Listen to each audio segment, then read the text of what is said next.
네, 벌써 마지막 날이 됐네요. 좋은 시간 갖고 계세요? 네.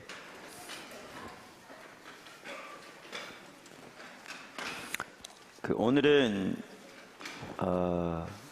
오전, 오후, 오늘은 저녁 집회가 없습니다. 오전에 특강이 없고 예배가 있는데 우리 오늘은 오전, 오후 합해서 교회 리더십에 대해서 살펴보려고 합니다.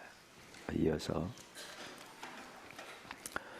그러니까 어느 단체든지 모임이든지 중요한 부분이 결국 리더십이 중요하잖아요. 그래서 우리가 이번에 교회 회복의 길을 살펴보고 있는데 교회가 회복되기 위해서 한 중요한 부분이 결국 리더십의 회복입니다. 영적 리더십의 회복. 저 개인적으로도 이 부분이 오래전부터 관심이 많았고요. 영적 리더십에 대해서 더 배우기 원하고 지금도 저의 가장 큰 관심 중에 하나입니다. 그런데 오늘날 어떻게 보면 가장 또 무너져 있는 부분 중에 하나가 이 분야입니다. 이 분야입니다.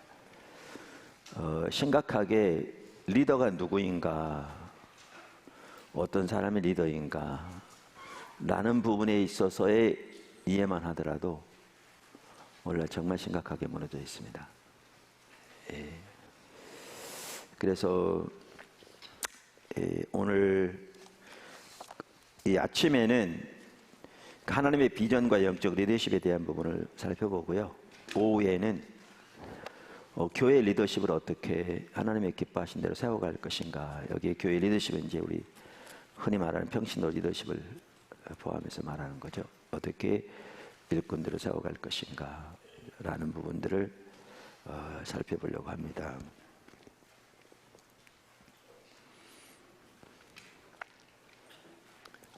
어떤 목사님이 미국에서 우리 침례교 목사님인데 미국에 있는 남침례교단의 훌륭한 신학대학원에서 박사도 하신 분인데 그분은 제 책 십자가 복음을 이렇게 보셨더라고요. 그렇게 하고 은혜도 많이 받으셨다 그러고 또 전적으로 공감하고 이제 그런데 한번 이제 몇 년 전에 같이 만나서 얘기하는 중에 자기도 정확하게 동의하고 근데 이렇게 말씀도 전해봤는데 안 되더라. 예, 말씀만 전한다고 안 되죠. 그건 분명합니다. 그러면서 저에게 목사님이 이렇게 교회가 세워지고 여기까지 온 것은 그냥 말씀만 전해서 된 것 같지는 않다. 다른 요소들이 있는 것 같다. 예, 그러시더라고요. 제가 그전에는 뭐 그런 부분을 그렇게 생각해 보지는 않았는데 그래서 제 자신을 돌아보면서 어떤 다른 요소들이 있었을까 이렇게 생각해 보는 계기가 됐습니다. 우선 하나는 말씀만 전한다고 되지는 않습니다. 그건 분명합니다. 그러니까 우리가 하나님의 얼굴을 구해서 하나님을 찾아야 되거든요. 집중적으로. 그래야 하나님 우리 가운데 오시고 우리 가운데 임재하시고 주도권을 잡으시고 앞서가시고 이제 그래야 하나님의 뜻이 이루어지는 거죠. 그 분명한데 제가 그걸 계기로 이렇게 쭉 돌아보면서 이렇게 리더십이 매우 중요한 한 부분이었구나 라는 부분들을 보게 되었습니다. 또 한 번은 이런 적이 있었습니다. 우리 교단 어떤 잡지사에서 저에게 목회의 비전, 목회의 본질이라는 주제로 글을 하나 써달라. 종교개혁 500주년을 맞이해서 이렇게 원고를 특집을 내면서 그래 내면서 그래서 제가 그 전에는 요청받은 적이 없고 그래 좋겠다 싶어서 답을 했습니다.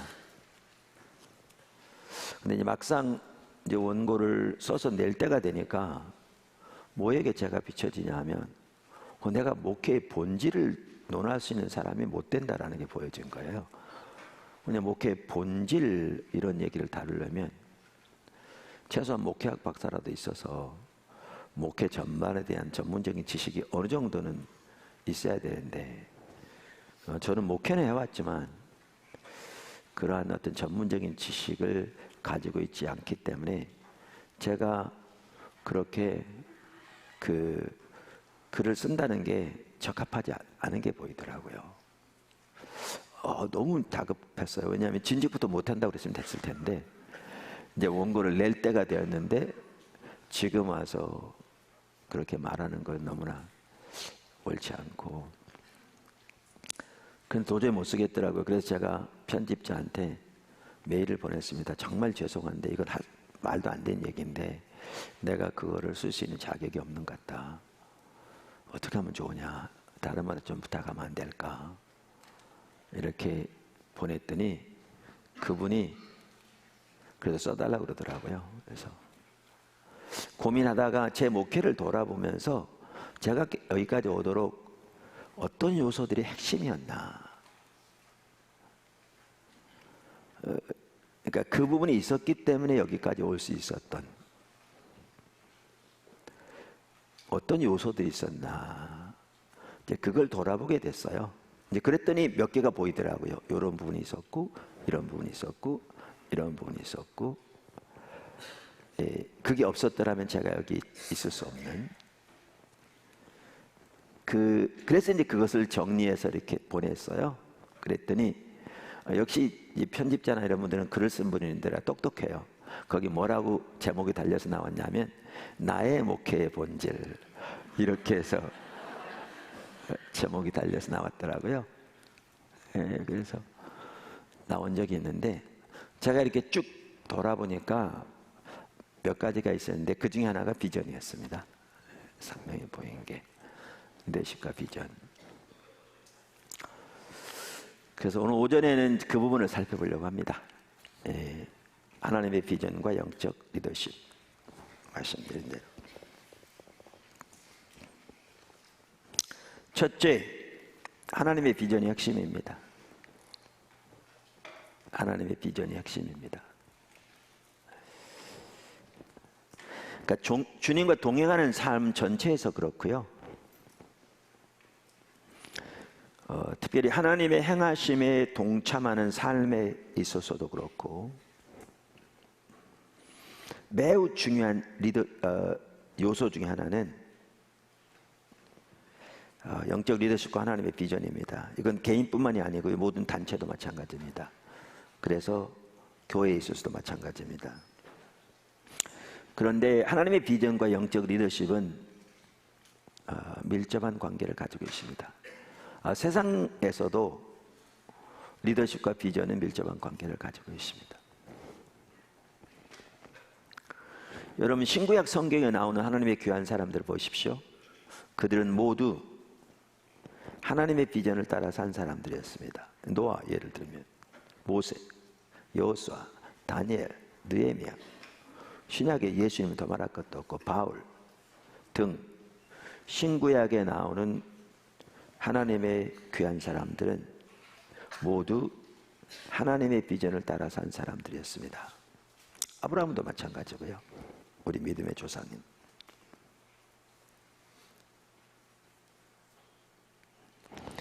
여러분은 지금 하나님의 비전을 따라 살고 있습니까? 여러분의 교회에는 하나님의 비전을 따라 살고 있나요? 작은 첫 번째, 비전에 대한 잘못된 이해. 그러니까 오늘날 이렇게 그동안 쭉 살펴본 것에도 보았지만,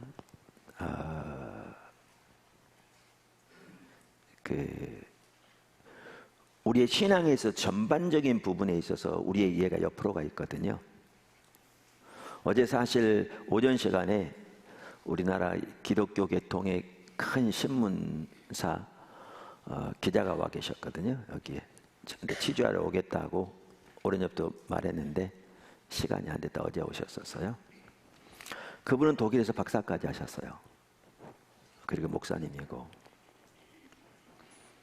근데 여기 와서 이렇게 오전 예배를 참석하셨어요. 근데 그분이 그러시더라고요. 큰 충격을 받았다고. 그러니까 목회자가 충격받기 쉽지 않은데 그분 편에 큰 충격을 받았다고 그러시더라고요. 그러니까 우리가 오늘날 너무나 당연하게 간주하는데 거의 신앙 전반에 있어서 심각할 정도로 옆으로 가 있거든요. 근데 우리는 옆으로 가 있는지도 모르거든요. 왜, 뭐가 옳은 건지를 모르기 때문에. 그런데 그러니까 전반적인 부분에서 그런데 비전에 있어도 마찬가지예요. 비전에 있어서도. 오늘날 적지 않은 성도들은, 더 나아가 목회자들은 우리가 하나님을 위해서 혹은 우리 자신을 위해서 세운 큰 목표나 꿈을 우리의 비전이라고 이해합니다. 우리의 비전이라고 이해합니다. 그러면서 이제 그분들은 성경을 인용하죠. 그에 맞춰서. 그러면서 이러한 구절들, 뭐 시편 81편 10절, 네 입을 크게 열라 그리하면 내가 채우리라. 그러니까 우리가 하나님을 위해서 큰 꿈을 세우면 하나님이 뒷받침해 줄 것처럼, 그리고 그것을 비전이라고 이해하죠. 혹은 빌립보서 4장 13절, 내게 능력 주시는 자 안에서 내가 모든 것을 할 수 있느니라. 잠언 16장 9절, 사람이 마음으로 자기의 길을 계획할지라도 그의 걸음을 인도하신 이는 여호와시니라. 이러한 구절들을 인용하면서 우리가 원대한 꿈과 비전을 가지고 열심히 기도하고 그것의 성취를 위해서 열심히 노력하면 하나님이 하나님의 능력으로 그것들을 이루어 주실 것이라고 생각합니다. 그러면서 그들은 또한 잠언 29장 18절 자주 인용하죠. 꿈이 없으면 백성이 망한다. 킹제임스 그렇게 번역되어 있는데 그 구절을 인용하면서 이러한 큰 꿈을, 비전을 가져야 한다라고 말합니다. 근데 문제는 그러한 이의 비전은 다 자기가 세운 것이죠.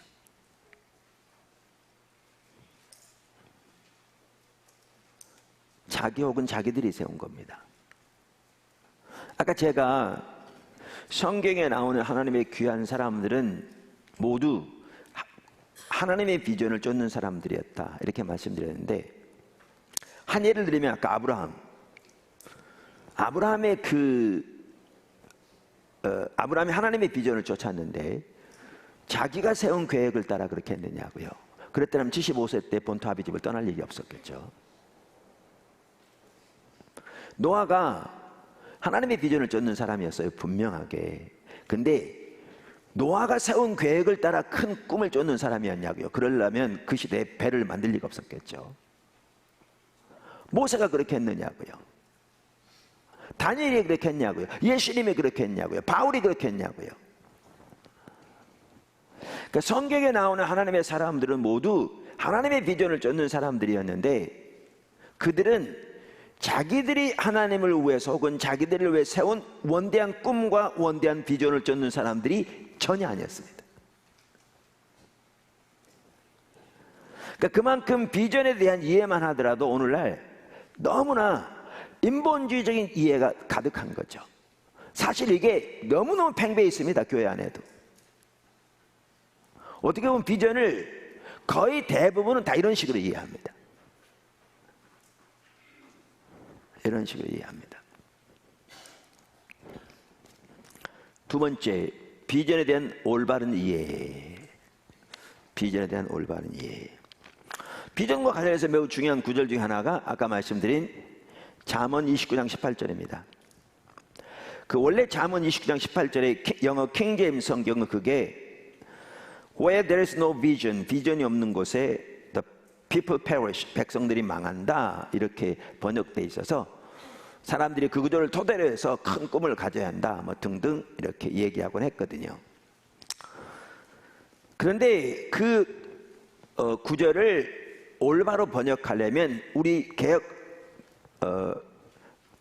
우리말 성경에 번역된 대로, 개역 성경에 번역된 대로 그렇게 번역하는 게 옳습니다.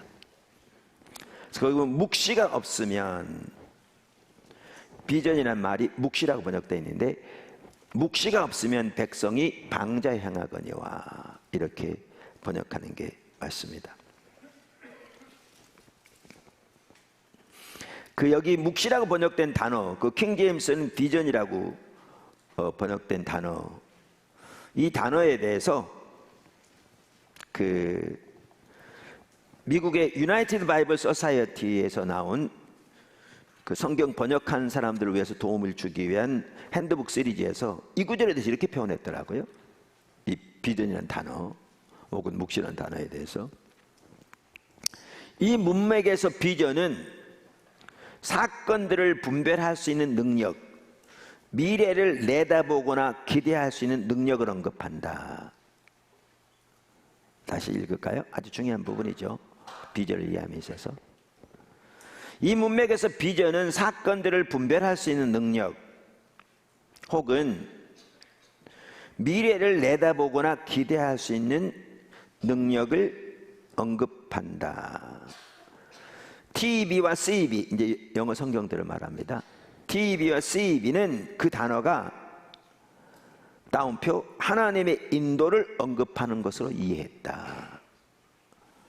하나님의 인도, God will go, God's guidance, 하나님의 인도를 언급하는 것으로 이해한다. 그러니까 사실 여기에 비전을 이 유나이티드 바이블 소사이어티에서 나온 이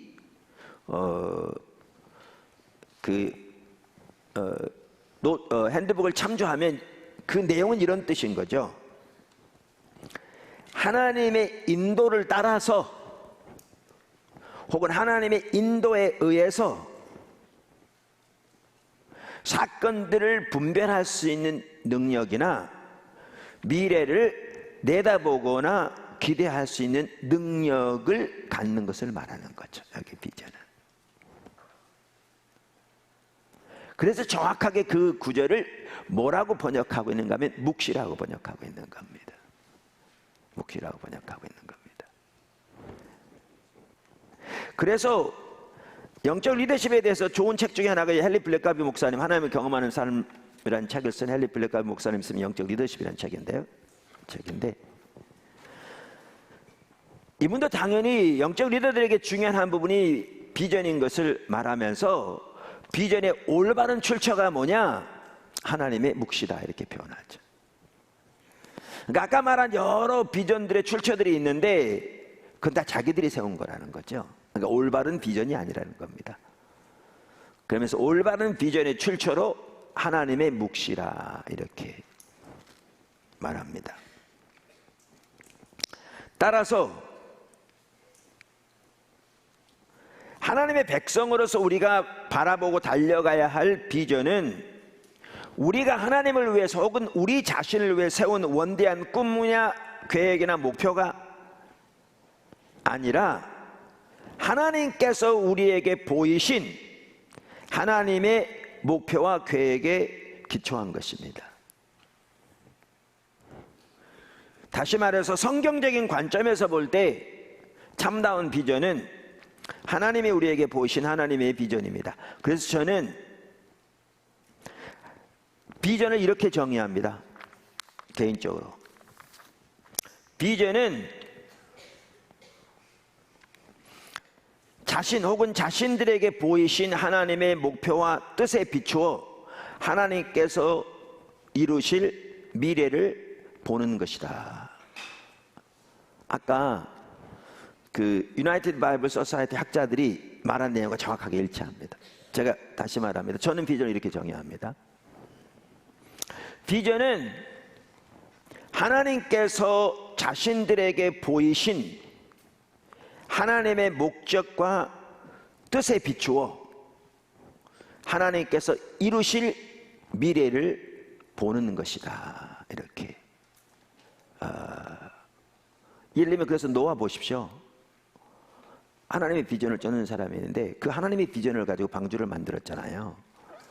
정말 말도 안 되는 일이잖아요, 그 당시에. 그리고 그 일이 안 이루어지면 자기 인생 헛산 거잖아요. 왜? 하루 이틀 이렇게 되어졌지 않았을 텐데, 그 모든 날들 동안 그 모든 수고와 희생, 만약 이게 안 이루어지면 완전히 헛것되는 거잖아요. 인생의 모든 게 걸려있는, 자기뿐만 아니라 자기 가족 전체. 그런데 하나님의 비전을 쫓는 사람이었죠. 뭐요? 하나님께서 그에게 보이신 하나님의 목적과 뜻에 비추어 하나님이 이루실 미래를 보고 간 것이었죠. 거기에 모든 것을 거는 것이었죠. 그런데 조지 바나가 그의 책 The Power of Vision이라는 책에서 정확하게 같은 이해를 가지고 있더라고요. 제가 어제도 이렇게 나눴었는데, 최근에 제가 두 출판사 다 한국에서 그래도 꽤 알려지고 좋은 책을 출판하는 출판사로 알려진 그 출판사의 대표들을 만났습니다. 최근 일주일 내에 두 분이나. 그러면서 앞으로 이렇게 출판의 방향, 또 지금 출판계도 침체되어 있습니다. 기독교 출판도. 왜냐하면 교회가 침체되니까 사람들 책 자체를 별로 안 사보니까. 그래서 이제 방향들, 또 협조할 수 있는 길들 이렇게 나누면서 얘기를 나눴습니다. 한 군데하고는 서로 MOU를 맺어서 협력하자고 그래서 그렇게 하자고 그래서 이제 아마 곧 이제 준비해 올 것 같습니다. 그런데 제가 그 이렇게 나누면서도 그랬습니다. 저는 단순히 이론적인 지식을 여기저기 짜집게 하는 것은 아무런 관심도 없다. 그 성도들에게 별 도움되지 못합니다. 제가 얘기 나누면서 한 얘기 중 하나가, 영적 리더십에 대해서 책을 쓴 많은 사람들이 실제로 본인들이 리더는 아니다. 그러면 그 가르침 사실 별 의미 없습니다. 그런 지식은 인터넷에 쌓여 있습니다. 쌓여 있습니다. 본인이 하나님이 세우신 리더로서 이렇게 갈 뿐만 아니라 하나님의 길을 배워서 하나님의 말씀에 토대해서 갈 뿐만 아니라 그것이 열매를 통해 검증되어진, 그러면서 그 자리로 다른 사람을 인도해 갈 수 있도록 하나하나 정리한 이런 책들이 귀합니다. 근데 그런 책들이 많지 않습니다.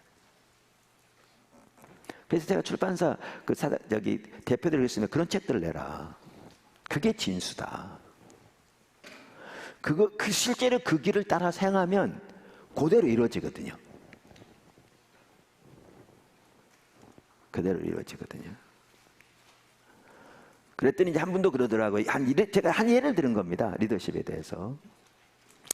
그런 리더들이 우선 많지 않을 뿐만 아니라 그렇게 하나님이 세우신 리더 중에서도 그렇게 다른 사람 따라올수록 정리할 수 있는 사람은 더 많지 않다. 예, 많지 않습니다. 세계적으로. 그러나 그런 것을 찾아야 합니다.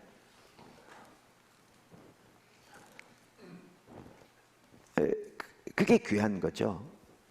영적 리더십에는 더욱더 말할 것 같습니다. 근데 아까 말씀드린 이제 그렇게, 그리고 그런 관점에서 보면요, 제가 이렇게 볼 때에 그렇더라고요. 시대가 다르고요, 그 사람의 어떤 인종이 다르고 어떤 국가가 다르고 교단이 다를지 몰라도요, 그러한 사람들의 이해는 정확하게 동일합니다. 분야별로 다를지 모르지만. 왜냐하면 하나님 중심적이기 때문에. 우리는 그러한 부분들을 소중히 여기고, 그러니까 우리 사물교회 신학원이 있고, 그래서 훈련원 과목도 있고 있는데, 각 분야에서 그렇게 세우시는 사람들의 어떤 책이나 교재들을 통해서 하나님의 길을 배워가고 있습니다. 그래서 이 비전에 관해서는 아까 말씀드린 그 The Power of Vision, 우리나라에 두 군데서 번역했더라고요. 그 전판을, 제가 가지고 영업한 전판을. 그런데 이 사람들은 그냥 절판됐어요. 왜냐하면 그 가치를 못 본 것 같아요. 그런 책들은 많거든요. 가치를 못 보고 절판돼. 그래서 어떨 때 우리가 많이 사용하니까 다시 이제 출판되기 시작한 책들이 많이 있어요. 몇 개 있어요. 많이 있다기보다는. 몇 개 있어요. 그래서 그런 책들을 출판하라. 그럼 우리가 쓰는 것만 해도 그 비용은 나올 거니까.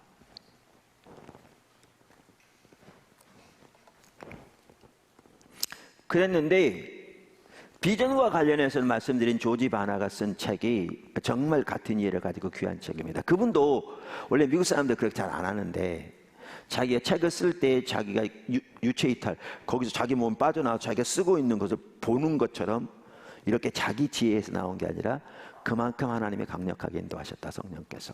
그렇게 머리말을 쓰고 있어요. 근데 정말 하나님 중심적인 가치관이에요. 귀한 책이에요. 기회 되시면 보세요. 제목이 Power of Vision입니다. 근데 거기에서 그분은 비전을 이렇게 정의합니다. 우선 그분은 비전을 사역을 위한 비전이라 이렇게 표현합니다. 그러니까 이런 거죠. 사물결 선교의 사역을 위한 비전, 이런 식인 거죠. 포도나무교의 사역을 위한 비전, 이렇게. 혹은 여주본 목사의 사역을 위한 비전, 이렇게 표현하는 거죠. 표현할 때 그분은 예를 들면 바울의 사역을 위한 비전, 베드로의 사역을 위한 비전, 이렇게 표현한 거죠. 잘 그렇게 표현한다고 생각합니다. 그러면서 사역을 위한 비전은 하나님에 의해 그분의 선택된 종들에게 주어진, 그러니까 비전은 하나님에 의해 주어진 겁니다. 우선 하나는 우리가 세운 게 아닙니다. 근데 누구에게 주어지느냐? 하나님의 선택하신 종들에게 주어진 겁니다. 그게 노아에게 주어졌고 모세에게, 여호수아에게 등등. 그러니까 하나님에 의해 그분의 선택된 종들에게 주어진, 그 다음에 뭐냐? 선호되는 미래에 대한 선명한 정신적인 이미지이고, 그러니까 하나님이 이루실 것을 선명히 보는 것입니다. 제가 아까 말했던 것 같은 내용입니다. 하나님께서 이루실 것을 선명히 보는 것입니다.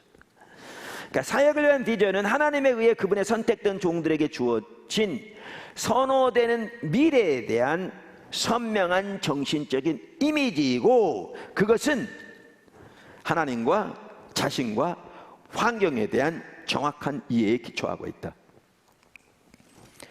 이것이 주어진, 그러니까 미래를 선명히 보는 건데, 그것은 하나님과 자신과 환경에 대한 정확한 이해에 기초하고 있다, 이렇게 표현합니다. 자,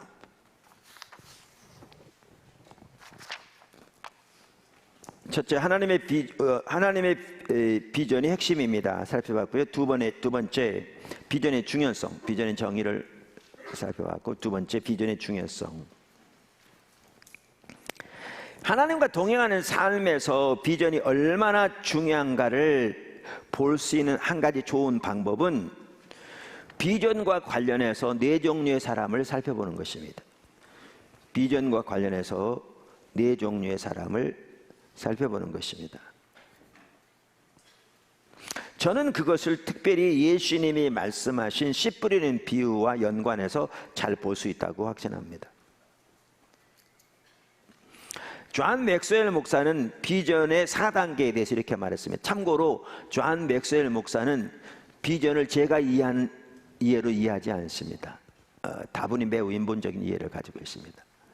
그래서 어떤 분 같은 경우는 존 맥스웰 목사에 대해서 아주 혹평하는 분이 있습니다. 인본적인 리더십에 대한 이해를 가지고 있는 사람을 리더십의 대가로 말하는 것은 절대 옳지 않다라는 식으로 혹평하는 분도 있습니다. 저는 그렇게 혹평하지는 않습니다. 그러나 리더십이나 비전에 대한 이해는 제가 보기에는 하나님 중심적인 이해는 아닙니다. 일반적으로 회사에서 사람들에게, 안 믿는 사람들에게 도움이 될 수 있는 부분이 될지 모르지만 제가 보기에는 하나님 중심적인 가치관에서 이해는 아닙니다. 저는 혹평하지는 않습니다. 네. 근데 그분이 비전의 4단계를 얘기하는데 이렇게 얘기했습니다. 첫째는 방랑자, 비전을 전혀 볼 줄 모른다. 둘째는 쫄병, 비전을 볼 줄 알지만 자신의 것으로 추구하지 않는다. 셋째는 성취자, 비전을 보고 그것을 추구한다. 넷째는 리더. 비전을 보고 추구하며 다른 사람들도 볼 수 있도록 도와준다. 자, 이렇게 네 단계라고 표현했고요. 저는 이것을 약간 변형해서 비전과 관련해서 네 종류의 사람이 있다고 생각합니다. 특별히 저는 비전의 성격을 아까 말씀드린 그러한 저는 하나님 중심적인 가치관으로 보면 그게 명확하다고 보는데요. 그러한 비전에 대한 올바른 이해에 기초해서 다음과 같이 네 종류의 사람이 있다고 봅니다. 그리고 우리는 그것을 씨 뿌리는 비유에서 잘 볼 수 있습니다. 첫째가 방랑자입니다. 방랑자가 누구냐? 하나님의 비전을 보지 못하는 사람입니다. 하나님의 비전을 보지 못하는 사람. 조지 바나의 말에 의하면 자기의 사역을 위한 하나님의 비전이 없는 사람. 조지 바나의 말에 의하면 자기의 사역을 위한 하나님의 비전이 없는 사람. 두 번째, 겁쟁이. 하나님의 비전을 보지만 대가 지불이 두려워서 가지 못하는 사람. 하나님의 비전을 보지만 대가 지불이 두려워서 가지 못하는 사람. 세 번째, 성취자. 하나님의 비전을 보고 온 삶으로 달려가 하나님께서 그 사람을 통해 하나님의 비전을 이룬 사람. 성경에 나와 있는 귀한 하나님의 사람들은 모두 이런 사람들이었죠. 귀생 라합도 마찬가지입니다. 그는 하나님의 비전을 이룬 사람입니다. 왜냐하면 그는 보았어요. 하나님께서 이성을 너희 손에 붙이신 것을 아노라. 본 겁니다, 비전을. 그래서 예수님이 족보까지 올라가게 됐죠. 성취자는 하나님의 비전을 보고 온 사람으로 달려가 하나님께서 그 사람을 통해 하나님의 비전을 이룬 사람. 네 번째, 리더. 하나님의 비전을 보고 온 사람으로 달려가 하나님의 비전이 그를 통해 성취될 뿐 아니라 다른 사람들을 그리로 인도할 수 있는 사람. 근데 여기 아주 중요한 게 있습니다. 존 맥스웰 목사가 말하는 비전의 네 단계, 이건 제가 지금 말하는 비전과 관련된 네 종류의 사람이건 한 가지 분명한 사실은요, 리더는 성취자 중에서만 나옵니다. 진정한 리더는 성취자 중에서만 나옵니다. 다시 말하면 자신이 먼저 성취자가 되지 못하면 진정한 의미의 리더는 될 수 없습니다. 영적 리더십은 더 말할 것 없습니다. 뭐냐면 영적인 세계에서는 우리가 가보지 못한 곳으로 다른 사람을 인도할 수 없습니다. 없습니다.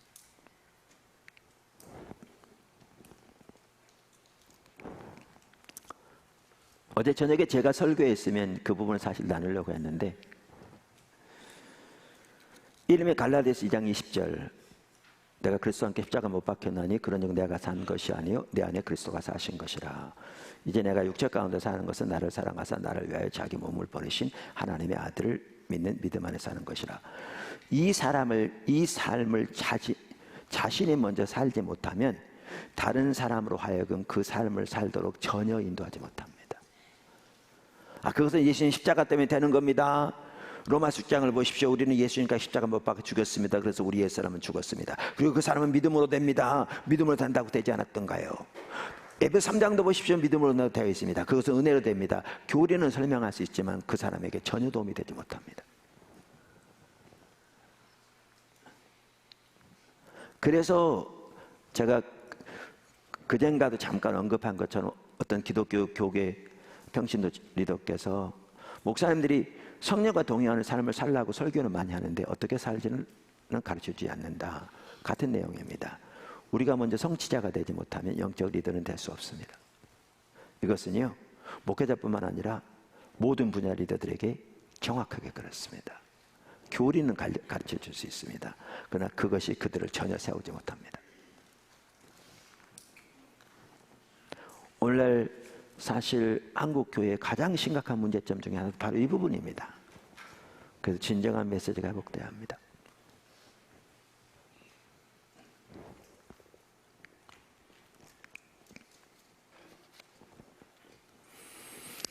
자, 그래서 여기 보시면 리더는 성취자 중에서만 나옵니다. 그러니까 모든 성취자가 다 리더는 아닌데요. 리더는 모두가 다, 진정한 리더는 모두가 다 성취자가 돼야 합니다. 먼저. 자, 그러면서 이 비전과 관련해서 한 가지 심각한 부분이 뭐냐면 방랑자입니다. 제가 그 네 종류를 다 살펴보려고 하진 않고요. 이 부분만 좀 언급하고 넘어가려고 합니다. 방랑자는 아까도 말씀드린 대로 하나님의 비전을 보지 못한 사람입니다. 그 조지 바네의 말에 의하면 자기 사역을 위한 하나님의 비전이 없는 사람입니다. 그러니까 제가 말하는 방랑자는 자기가 세운 위대한 비전이나 하나님을 위한 위대한 계획이 없는 것을 말하는 게 아닙니다. 아까 말씀드린 대로 교회에서 소위 5개년 계획, 금년의 목표, 추구하고 나아가는 비전, 하나님을 위한 위대한 계획이 없는 것을 말하는 게 아닙니다. 그래서 아까 비전에 대한 올바른 이해를 살펴봤죠. 제가 말하는 방랑자는 하나님의 비전이 없는 것을 말합니다.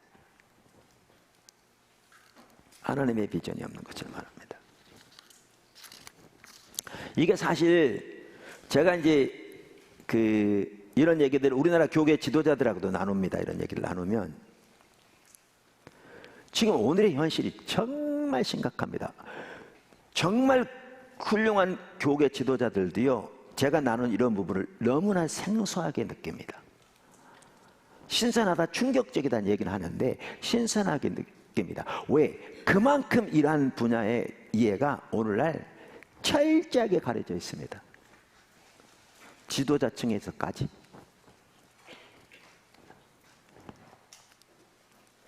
지도자층에서까지. 근데 이게 우리나라만의 문제가 아닌 것 같습니다. 아까 말한 그 조지 바나의 책을 보면요, 여러 사람 인터뷰를 해서 나온 결과가 써 있는데 몇 개만 봐도 충격적입니다. 그러니까 미국 사람들이 참 잘한 것 같아요. 우리는 뭐 졸업식 논문을 쓴다 그러면 때로는 한 30명 설문조사 하거나 좀 많으면 한 100명 설문조사 하고 그러는데 그 조지 바나 그분은 무려 20만 건이 넘는 인터뷰를 했어요. 어른들, 10대들, 목회자들, 교회 스태프들, 정계와 재계 리더들, 비영리단체와 선교단체 장들 등 다양한 종류의 사람들과 무려 20만 건이 넘는 인터뷰를 했어요. 그리고 그 인터뷰 결과를 모아서 그 결론을 내려요. 20만 건이 넘는 인터뷰. 그러면서 그 결론 중에 하나가 담임 목사에 대한 부분들이에요. 하나가 이렇게 돼 있어요.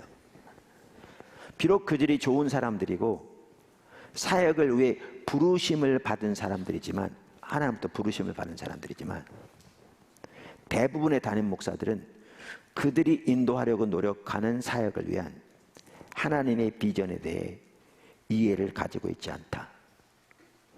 그래서 결과적으로 대부분의 교회들은 그들의 회중들의 삶과 지역사회의 삶에 거의 어떠한 영향도 미치지 못하고 있다.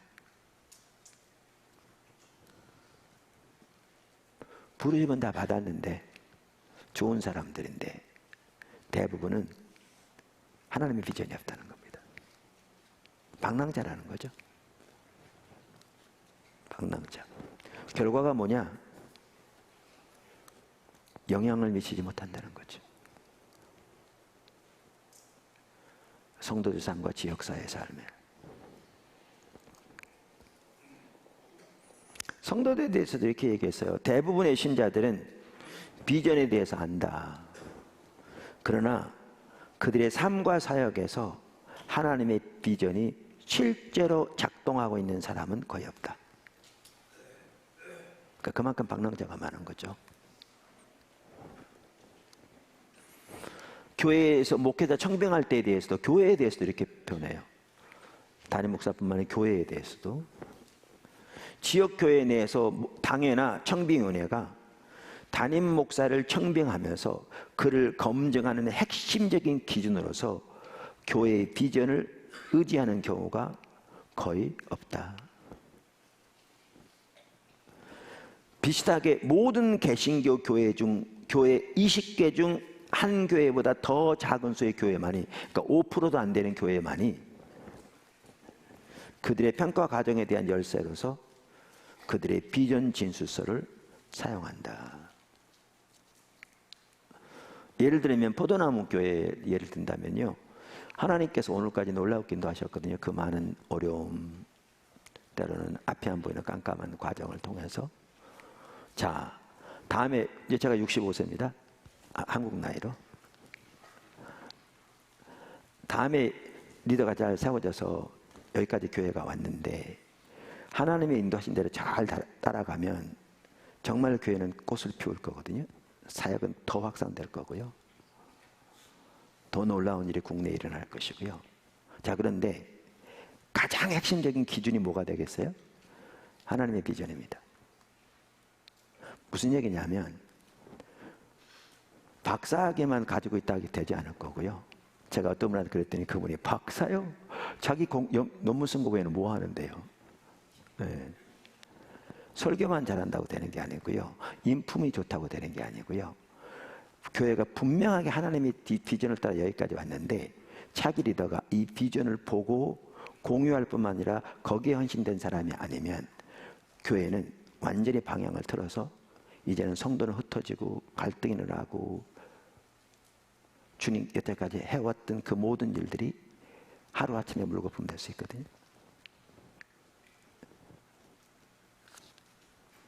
그래서 우리의 경우는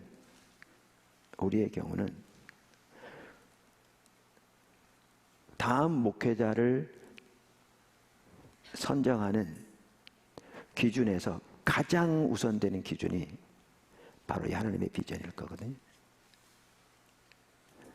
근데 조지 바나의 설문조사에 가면 담임 목사를 청빙할 때 그 교회, 그분 표현에 말하면 그 교회 사역을 위한 하나님의 비전이 중요한 위치를 차지하는 경우가 5%가 안 된다. 그 얘기는 무슨 얘기인지 아세요? 교회들이 하나님의 비전을 가지고 있지 않다는 거죠.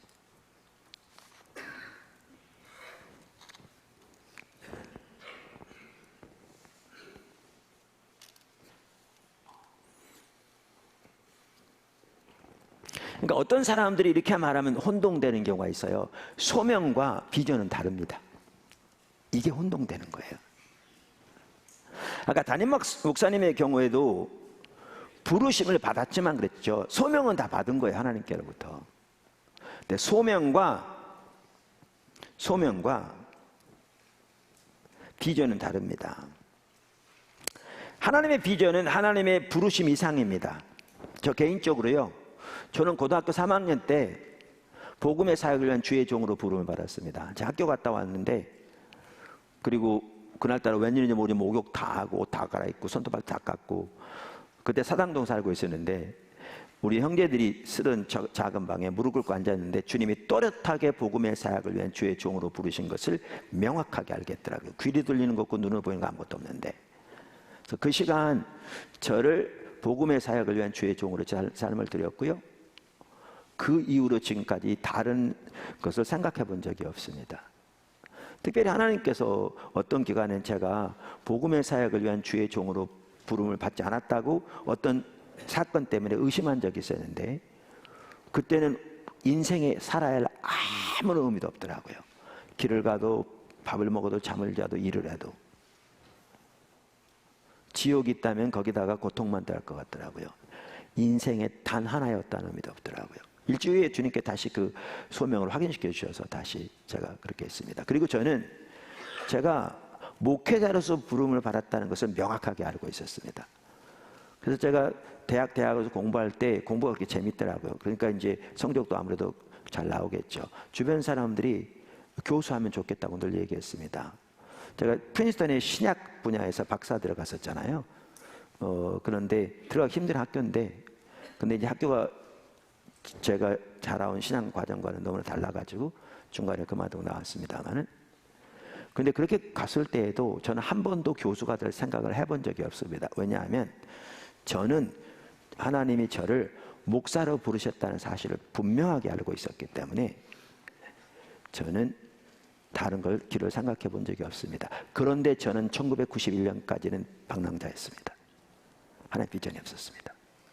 분명한 부르심을 가지고 있었습니다. 그리고 거기에 헌신되어 있었습니다. 그런데 하나님의 비전은 없었습니다. 부르심과 비전은 다릅니다. 다릅니다.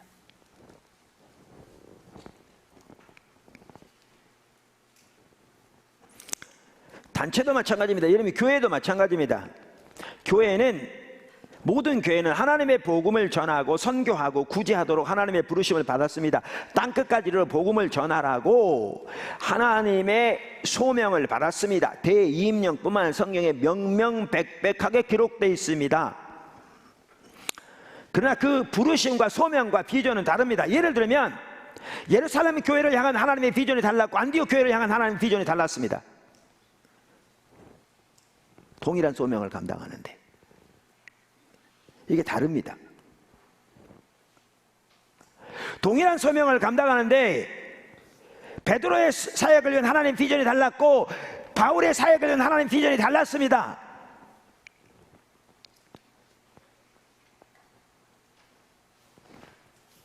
비전과 소명은 다릅니다. 오늘날 너무나 많은 사람들이 이것을 혼동해서 실제로 비전이 없는데 비전이 없는 걸 모르고 있는 경우가 너무 많습니다. 너무 많습니다.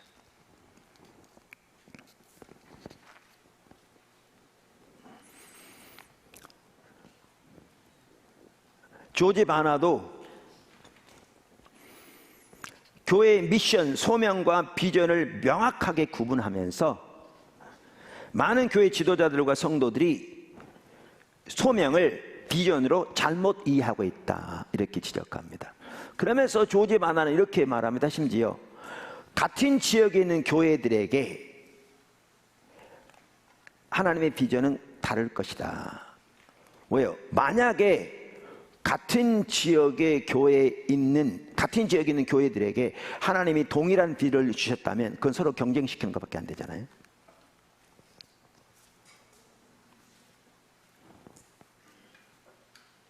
근데 우리는 같은 지역에서 목회하면서도 왜 경쟁밖에 안 되는가? 하나님의 비전을 쫓지 않기 때문에 그런 거죠. 각자의 사역을 위한 하나님의 비전이 없기 때문에 그런 거죠. 제가 말씀드렸잖아요. 분당에서 그 춘추 전국 시대에 어떤 큰 교회들은 전수 한 명씩 봉고 하나 붙여가지고 아파트 단지 입구마다 주일마다 동원시켜서 교회 가려고 나오는 사람들 자기 교회로 가는. 그러다 보니까 우리 단지, 제가 포도나무 교회가 있었던 그 단지 입구에도 세웠는데 그 다음 주에 보니까 일부 성도들이 포도나무 교회 들어가니까 거기 들어가기 전에 데려가기 위해서 더 안쪽 깊은 곳에다가 포도나무 교회로 들어오기 전에 그 길목에다가 차를 봉고를 세워놓고 데려가더라고요. 여기 들어오는 거 못 들어오게 하기 위해서. 근데 저는 개의치 않았습니다. 전혀 신경 안 썼습니다.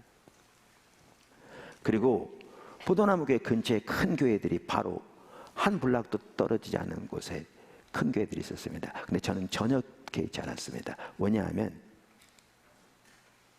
저는 그때는 그것이 비전이라는 이해를 가지고 있지 않았습니다. 근데 분명 한 가지, 그게 비전이었죠.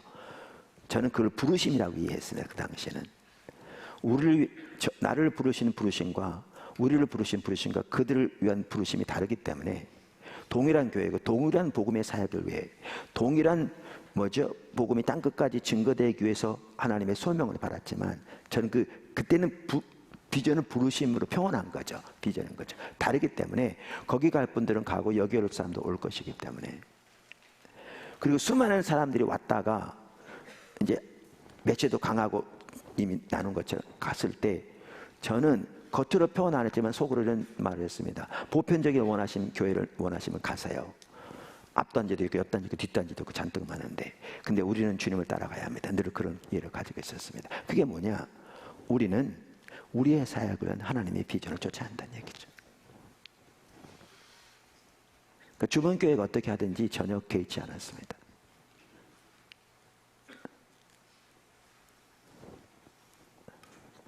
심지어 교회 앞쪽에다 대놓고 사람 실어가는 것도 개의치 않았습니다.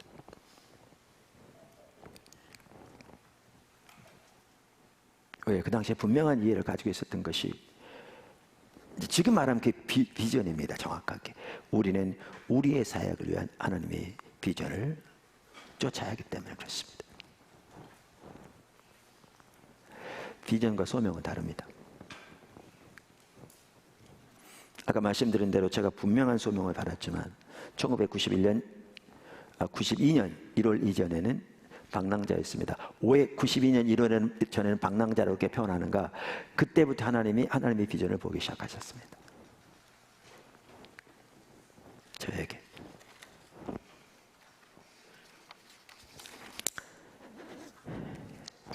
이처럼 하나님의 비전과 하나님의 소명은 다르지만 서로 밀접한 관계가 있습니다. 서로 밀접한 관계가 있습니다. 우선 비전이 소명을 명확하게 해줍니다. 소명이 명확하게 해줍니다. 예를 들면 바울. 자, 그는 그러니까 보세요. 하나님이 구약 성경에 그중에 대표적 이사야 하반부에 성경 전체에서 예언한 대로 하나님이 메시아를 땅에 보내서 인류의 구속을 위한 십자가의 구원의 역사를 이루시고 그 복음이 예루살렘부터 온 유대와 사마리아 땅끝까지 증거되도록 역사하고 계시고 하나님이 그 일을 하고 계셨어요. 이게 하나님이 그 일을 하고 계십니다. 근데 이 일에 여러 사람들을 부르셨지만 어떤 사람들은 사도로 부르셨어요. 근데 사도로 부르셨는데도 베드로는 유대인을 위한 사도로 부르시고 바울은 이방인을 위한 사도로 부르셨습니다. 소명은 같은데 비전이 달랐습니다. 그리고 바울은 이방을 위한 사도 중에서도 그는 하나님이 자기를 교회가 없는 곳에 예수 그리스도 복음을 전해서 교회에 기초를 넣는 털을 놓는 사도로서 부르신 걸 명확하게 알았습니다. 그러니까 자기는 털을 놓는 사람이고 아볼로는 물을 주는 사람으로. 그러니까 자기는 씨를 뿌리는 사람이라면 아볼로는 물을 주는 사람이고 자기는 털을 놓는 사람이라면 아볼로는 건물을 세워가는 사람이고 이렇게 분명한 그러니까 소명을 훨씬 분명하게 합니다. 비전이 분명하게 합니다. 이게 매우 중요합니다. 제가 한번 그 이스라엘의 CIS 지역의 선교사 대회를 이스라엘 하면서 나한테 강사 중에 한 명을 오라고 그래서 가서 강사를 섬기고 이제 그 선교사님과 함께 이스라엘 이렇게 내부를 이틀 동안 투어한 적이 있습니다. 그리고 다 마치고 이제 선교사님들 각자 임지로 다 돌아가는데 저는 거기서 영국으로 가도록 돼 있었기 때문에 하루 시간이 있어서 이스라엘에서 사역하시는 선교사님 한 분과 같이 시간을 보내면서 부엘세와 거기 많이 발굴해 놨더라고요. 거기 또 다녀오기도 하고 그랬습니다. 제가 그 선교사님에게 얘기하면서 그분은 어떤 분이냐면 한국에 있는 큰 교회에서 파송된 분인데요. 목회자로 부름을 받았을 뿐만 아니라 선교사로 부름을 받았고 선교사 중에서도 이스라엘로 분명한 부름을 받았고 그래서 그분은 영국에서 랍비들이 공부하는 학교에서 같이 공부하면서 유대교의 배경을 배운 사람입니다. 근데 이렇다 할 하나님의 역사가 나타나지 않고 있었습니다. 제가 물었습니다. 그분에게 얘기하면서 목사님은 하나님이 지금 여기에서 뭐 하고 계신지 보이세요? 이게요 비전과도 관련된 매우 중요한 질문입니다. 그 당시엔 제가 이걸 비전이라는 용어를 못 써서 제가 이걸 비전이라고 명확하게 알게 된 것은 나중에 조지 바나의 책을 읽고 하나님이 오래전부터 그렇게 해오셨는데 그걸 저는 부르심이라고 표현하기도 하고 여러 가지 말로 표현했는데 그게 정확하게 비전을 말하는 것을 보게 돼서 제가 용어를 좀 달리 쓸 뿐이지 같은 걸 말했죠. 보이세요? 그랬더니 안 보인대요. 그래서 제가 뭐라고 그랬냐면 주님을 더 찾으셔야 합니다. 하나님 얼굴을 더 구하셔야 합니다. 그랬습니다. 그리고 이제 저는 이제 영국으로 가 사역을 마치고 돌아왔고, 근데 한 1년 후인가, 이제 저는 이제 선교사님들 만나도, 그러니까 소개를 해주셔야 돼요. 왜냐하면 제가 뭐 인도네시아에서 그 세팅에서 만나면 아는데, 갑자기 주일날 어떤 분이 나타나면 내가 저분을 카자흐스탄에서 봤는지, 영국에서 봤는지, 인도네시아에서 봤는지, 광주에서 봤는지, 부산에서 봤는지, 분명히 어디서 보긴 봤는데, 아니면 어떨 때는 분명히 선교사님은 맞는데 이렇게 헷갈릴 때가 있어요. 그럼 신뢰를 많이 범할 수 있고, 그래서 고민하고 하다 그분이야, 그럼 이제 소개하라고 그러는데, 그러니까 이제 소개를 해주셔야 돼요. 근데 그분이 최근에도 한번 실수한 적이 있어요. 인사를 했는데 지난 컨퍼런스에 이렇게 오셔가지고 우리 정부의 고위 관리하셨던 분이거든요. 그래가지고 와서 또 직장인으로서 하나님 나라 위해서 귀하게 섬긴, 그래서 우리가 교회에 한번 오시라고 초청까지 해놨는데 그분이 인사하는데 못 알아본 거예요. 분명히 얼굴은 아는데 자기가 소개하시더라고요. 그래서 미안하더라고요. 근데 그랬는데 그분이 1년인가 후에 주일날 방문하신 거예요. 그러면 소개하더라고요. 그렇다고, 누구라고. 그러면서 그분이 하는 얘기가, 그때 내가 해준 그 말이 정말 큰 도움이 됐대요. 그게 무슨 말인지 알겠대요.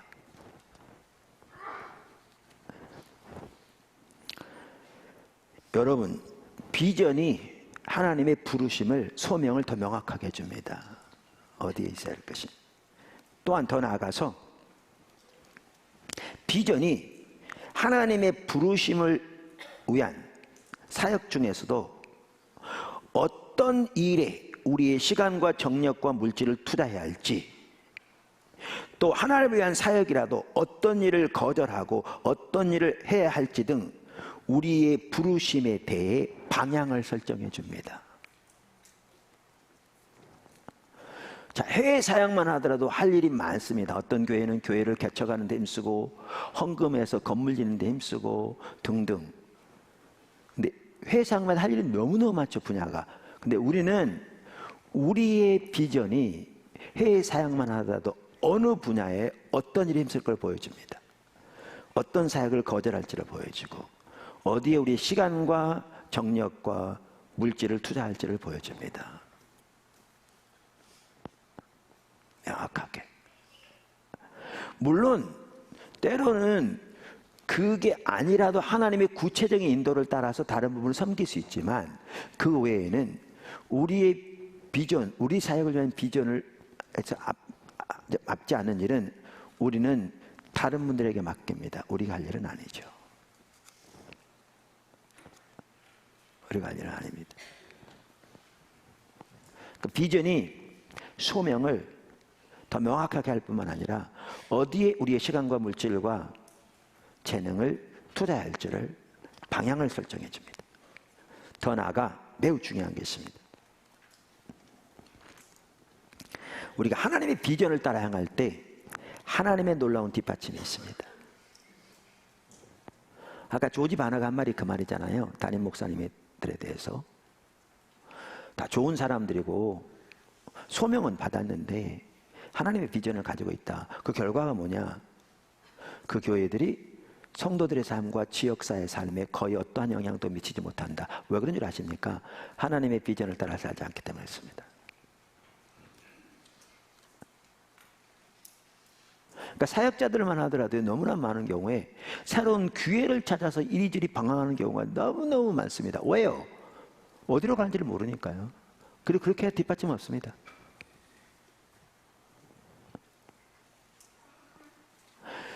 여러분, 오늘날요, 이 부분이 정말 심각합니다. 진짜 심각하게 무너져 있습니다. 제가 말씀드리잖아요. 바울은 유대인이었습니다. 유대인의 생리를 누구보다 잘 알았고, 유대인의 배경을 알았고, 유대인의 생각한 바를 알았고, 유대인의 관습을 알았습니다. 율법을 누구보다 잘 알았습니다. 그리고 예수를 만난 사람들입니다. 그래서 성경을 통해 예수 그리스도를 그들에게 증거할 때 유대인들 중 거의 반박할 자가 없었습니다. 이 바울이 이미 세워진 유대인의 교회의 복음을 전했더라도 누구보다 잘했을 겁니다. 그런데 저는 늘 이렇게 확신합니다. 바울이 유대인의 교회에 세워진 교회를 양육하는 일을 했더라면 나름대로 누구보다 잘했을지 모르지만 사도행전에 나타난 그 어마어마한 일들은 안 나타났을 겁니다. 왜냐하면 그의 하나님의 비전을 벗어났기 때문에.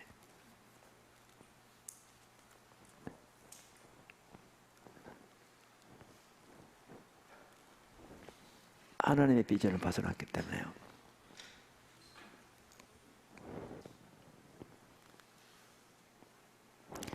그래서 하나님의 그걸 표현하다면 우리의 사역을 위한 하나님의 비전을 쫓을 때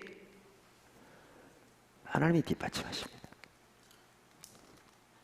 하나님의 능력을 뒷받침하십니다.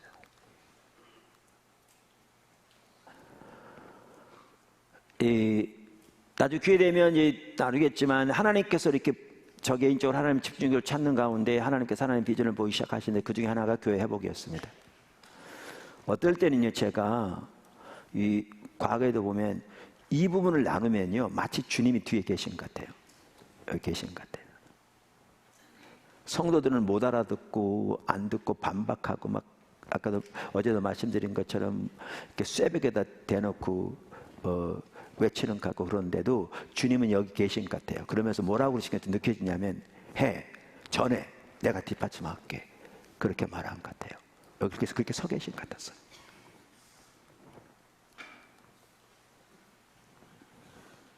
여러 차례에 걸쳐서 주님이 하신 겁니다. 설교 잘해서가 아니고요, 운 좋아서가 아니고요, 주님이 하신 겁니다. 근데 핵심이 하나님의 비전을 쫓아야 합니다.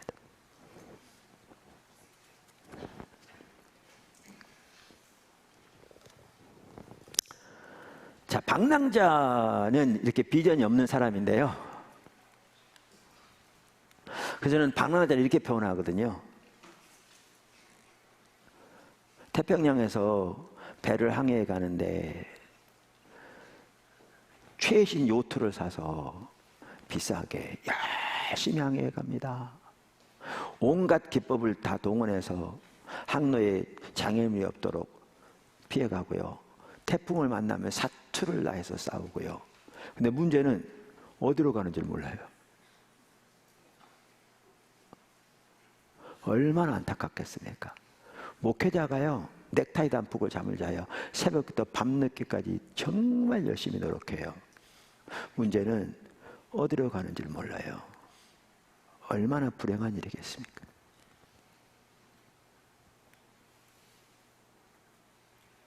이게 방랑자입니다. 근데 사람들이 방랑자를 잘못 이해하는 경우가 있어요. 비전을 보지 못한다 그러니까 성경적인 지식이 떨어지거나 신앙적인 열정이 떨어지거나, 그런데 전혀 그렇지 않아요. 아까 이 비전과 관련해서 아주 중요한 성경 구절 중에 하나가 어디냐면 씨 뿌리는 비유예요. 왜냐하면 씨 뿌리는 비유 전체가 뭐와 관련된 거냐면 보는 것과 관련돼요. 보는 것과. 그래서 예수님께서 비유를 말씀하시고 해석하시기 전에 사이에 뭐가 나오냐면 천국의 비밀을 아는 것이 너에게 허락되었다. 그러면서 물은 있는 자는 받아 넉넉하게 되되 없는 자는 그 있는 것도 빼앗기리라. 그러면서 그 종교 지도자들에 대해서 말하면서 이사야의 예언이 그들에게 이르렀으니 일렀으되 너희가 듣기는 들어도 깨닫지 못할 것이요 보기는 보아도 알지 못하리라. 이렇게 말하면서 이게 본우와 관련된 것을 말해요. 그러면서 거기에 보면 씨 뿌린 비에 씨앗이 나오잖아요. 씨앗이 뭔데? 뭐예요? 우리 흔히 말씀이라고 그래요. 말씀이 맞아요. 근데 여러분 이걸 기억하셔야 돼요. 씨 뿌린 비유의 씨앗은 예수님을 통해 하나님의 나라가 이 땅에 임했어요. 아시죠? 신학적으로. 그래서 예수님께서 하나님의 나라의 메시지를 선포하셨어요. 그러니까 말씀을 통해 성령의 사역을 통해서 하나님의 나라가, 하나님의 통치가 이 땅에 임한 것을 보이시고 성령의 사역을 통해 하나님의 나라가 이 땅에 임한 것을 보이셨어요. 그러면서 그 사람들에게 이 예수님을 통해 임한 하나님의 나라로 근본적으로 회개하고 돌이키고 들어올 것을 촉구하셨어요. 이 메시지가 강력하게 전파되고 있었어요. 이게 씨앗이에요. 이게 그 당시에. 근데 이 씨앗이 떨어지는데 네 종류의 밭에 떨어졌다고 그러는데 이게 뭐냐 하면 이 메시지를 받는 네 종류의 사람들을 말해요. 그들의 마음의 밭을 말하는 거죠. 이들에게 메시지가 전파된 거예요. 말씀으로 또 성령의 사역을 통해서 하나님의 그 강력한 역사를 통해서 예수님의 메시지를 뒷받침하고 계셨어요. 그래서 전파됐어요. 그런데 거기에 받는 사람들 중에 한 사람이 누구냐면 길가라고 해당된 사람들이에요. 길가라고. 그럼 이 길가가 누구냐면 굳은 마음을 가리키는 거죠. 거기 성경을 보면 딱딱한 마음, 즉 자기들이 가지고 있는 작은 지식과 지혜와 경험과 전통을 고집하면서 그것을 가지고 하나님의 행하심을 이리저리 재단하고 판단하고 배우고자 하는 자색 없이 받아들이지 않는 자들을 말하는 거예요. 이들에 대해서 예수님께서 말씀하시기를 뭐라고 말씀하셨냐면 말씀을 들어도 깨닫지 못한 자라고 말씀하셨어요. 다시 말하면 보지 못하는 자라고 말씀하셨죠. 이들의 대표적인 인물들이 누군지 아십니까? 종교 지도자들입니다. 바리새인들입니다. 바리새인들. 그들의 근본적인 문제는 보지 못하는 것이었습니다. 왜냐하면 그들은 배우고자 하는 마음이 전혀 없는 교만한 자들이었습니다. 강팍한 자들이었습니다. 마음이 굳어있는 자들이었습니다. 그들의 영적인 분별력이 주어지지 않았습니다. 그들은 하나님께서 그 놀라운 역사들을 행하고 계셨음에도 불구하고 그것들을 전혀 보지 못했습니다. 그래서 예수님은 그들을 그 길가를 깨닫지 못한 자들이라고 말씀하고 있습니다. 다시 말하면 그들이 누군 줄 아십니까? 바로 그들이 하나님의 비전과 관련해서 말하면 하나님의 비전을 전혀 보지 못하는 방랑자들이었습니다. 그들이 누구보다 성경적인 지식이 뛰어났고 그 성경적인 지식이 정통적이었고 누구보다 종교적인 헌신과 종교적인 희생이 뛰어난 그들이었는데 그들은 보지 못한 자들이었습니다. 그래서 예수님이 그들에 대해서 말씀하시기를 마태복음 16장 3절에 아침에 하늘이 붉고 흐리면 오늘은 날이 굳겠다 하나니 너희가 실은 분별할 줄 알면서 실의 표적은 분별할 수 없느냐. 무슨 말씀입니까? 하나님이 그 시대에 어떤 일을 하고 계신 걸 전혀 알지 못했습니다. 그들이 방랑자들이었습니다. 방랑자들이었습니다. 그래서 그 많은 성경적인 지식과 그 뛰어난 종교적인 헌신과 의식에도 불구하고 그들은 방랑자였습니다. 이건 너무나 놀라운 일입니다. 방랑자 그러니까 성경적인 지식도 없는 초신자 이런 사람들을 말하는 게 아닙니다. 단순히 하나님의 비전은 하나님의 목적을 우리에게 하나님의 뜻을 우리에게 보이시는 것부터 시작한다고 그랬잖아요. 그러니까 하나님과 올바른 관계 가운데 있지 않으면 하나님의 비전을 볼 수 없습니다. 라는 것처럼. 그래서 그들은 하나님에 관한 성경적인 지식에는 뛰어났을지 모르지만 하나님과 어떠한 인격적인 관계나 교제도 가지고 있지 않았습니다. 그래서 그들은 그 시대를 향한 하나님의 목적을 전혀 알지 못했습니다. 그 결과 그들은 나름대로 누구보다 성경을 잘 알고 신앙생활 열심히 하고 하나님을 잘 섬긴다고 자부했을지 모르지만 그들은 하나님과 전혀 상관없는 삶을 살았습니다. 심지어 그들은 앞장서서 하나님을 대적했습니다. 그러면서 그들은 그 사실을 전혀 몰랐습니다. 여러분, 그들이 얼마나 그 당시 유대인들의 삶에 하나님의 영향을 끼치지 못하는 것을 뭘 보면 알 수 있는 줄 아십니까? 너희가 제자 하나 삼기 위하여 물을 건고 산을 넘는데 그만큼 그들이 열매를 맺지 못한 거죠. 하나를 만나면 너희보다 7배 지옥 자식 만드는다. 이걸 보면요, 그들을 통한 하나님의 살아있는 역사가 얼마나 철저하게 거쳐 있었던 걸 볼 수 있습니다.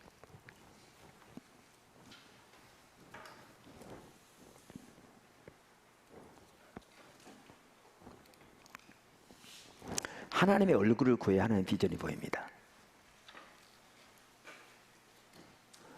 제가 왜 1992년 1월 이전에는 방랑자였다고 그랬냐면 1991년 9월경에 이미 나눈 것처럼 교회가 시험 들어서 금식하는 중에 나름대로 열심히 신실하게 했을지 모르지만 제가 하나님을 대변한다고 그래서 하나님이 무슨 말씀을 주실지 고민하고 기도했을지 모르지만, 문제가 있을 때마다 하나님의 도움을 구해서 기도했을지 모르지만, 그리고 하나님을 위해 교회를 개척해서 세우려고 노력한다고 했을지 모르지만, 하나님은 살아계신 인격체인데 정작 그분 자신을 알고 살아가는 일은 완전히 소홀히 한 걸 보이시더라고요. 이미 나눈 거죠. 그리고 그게 선명히 보여지니까 교회를 성장시키려는 모든 노력이 순식간에 내려지고, 그리고 중심에서 회개가 나오면서 그때부터 집중적으로 하나님을 찾기 시작했습니다. 성경을 새롭게 보면서, 앞서간 믿음의 선배들의 책을 읽으면서, 앞서간 믿음의 선배들의 테이프를 보면서 기도로 주님의 도움을 간절히 구하면서 하나님 찾는 삶 속에 그런 자세한 구체적인 방법들도 나와 있습니다. 찾기 시작했습니다. 그랬더니 주님이 하신 게 그거였습니다. 저는 그 당시 그 영적 랜드마크라는 사실도 몰랐습니다. 그 헨리 블랙가비 목사님은 그걸 영적 랜드마크라고 표현합니다. 무슨 말이냐면, 하나님이 하나님의 계획과 뜻을 보이시는 획기적인 사건들을 말합니다. 아브라함의 삶을 보면 그런 획기적인 사건들을 통해서 하나님이 어떤 일을 하고 계신가를 보이십니다. 하나를 보면 뭔지 모르는데 이걸 쫙 연결해 보면 하나님이 지금 무슨 일을 하고 계신지 명확하게 볼 수 있습니다. 저는 그 당시에 그런 이해가 없었습니다. 그런 책도 아직 안 봤기 때문에. 그런데 그런 획기적인 사건들을 통해서 하나님이 지금 이 시대에 어떤 일을 하고 계시고 나를 어디로 부르셨는지를 선명히 보이신 겁니다. 다시 말하면 조지 바나의 말에 의하면 저의 사역을 위한 하나님의 비전을 또렷하게 보이신 겁니다. 이 사건들을 통해서 주님의 얼굴을 구해야 보입니다. 근데 이게 저한테는 선명히 보여지니까 하나님이 이 시대에 어떤 일을 하고 계시고 하나님이 저를 어디로 부르셨고 제가 정확하게 하나님의 뜻 안에 있다는 걸 아니까 사역은 빨리 확산이 안 되는데도요, 조급함이 내려지더라고요. 그전에는 맨날 제가 외쳤던 게 주여 어느 때까지니 약가였거든요. 저는 다 준비된 것 같은데 하나님 전혀 모르신 것 같은. 그런데 조급함이 내려지더라고요. 그리고 또 어떤 일이 있었냐면요, 이게 선명히 보였는데 미국에서 전화가 온 거예요. 그 전에 이렇게 미국에서 같이 공부하던 친구 대학이 미국에 있죠. 사역하죠. 그분들 중에 어떤 분은 제가 한국 돌아와서 개척할 때 초기에 한번 와서 보고는 그 정말 열악한 가운데 사역하고 있으니까 저한테 그랬거든요. 인내심이 좋다고. 근데 사실은요, 제가 인내심이 좋은 게 아니고 도망갈 길이 없어 못 도망가서 그러고 있었어요. 길만 있었으면 벌써 도망갔죠. 저는 뭐 영주권이 있는 것도 아니고 뭐 도망갈 길이 없기 때문에 그랬는데, 이게 선명히 보여진 상황에서 한 번은 미국에 있는 어느 매우 좋은 한인들이 사는 지역에서요, 그 지역 학군도 매우 좋은, 성도도 청장님 200명이 넘는 출석 성도가 자체 건물도 있는 교회, 미국 교회는 대단히 훌륭한 교회인데 그 정도 한인교회면, 그러니까 담임 목사가 오라는 거예요. 너무너무 좋은 교회잖아요. 그 당시에 그 지하에서 고생하고 있을 때, 앞이 안 보일 때 오라는 거예요. 오는데 학군도 좋지, 사택 주고 자동차도 줄 거라고, 교회 독성도 안정적이고. 근데 제가 전화 받고요, 1초도 안 망설였어요. 안 가겠다고 그랬어요. 단 0.1초도 안 망설였습니다. 왜 안 가겠다고 그런 줄 아세요? 이 하나님의 비전이 안 맞았어요.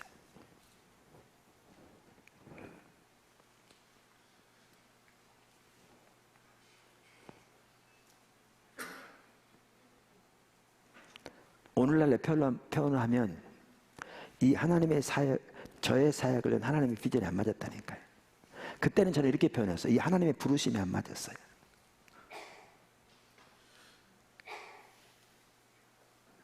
그랬더니 한 3일 동안 집중적으로 전화하시더라고요. 담임 목사님이. 제 친구 목사가 소개해가지고 교회로 전화하고 집으로 전화하고 오라고. 제가 안 가겠다고 조금도 마음이 없었어요. 그랬더니 이제 전화 안 하시더라고요. 여러분, 제가 만약 그때 갔더라면요, 사물교 선교 시작되지 않았을 거고요, 포도나무교 시작도 안 됐을 것이고요, 청년 선교 시작도 안 됐을 것이고요, 사물교 기도학교 시작도 안 됐을 것이고요.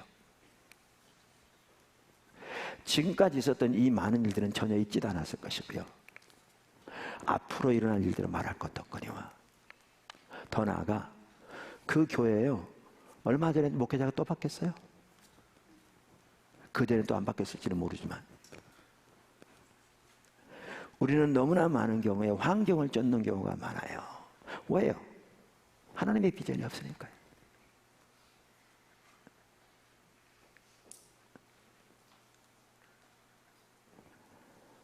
그리고 다른 사람들의 성공 모델을 쫓는 경우가 너무나 많고요. 하나님의 비전을 쫓아야 되는데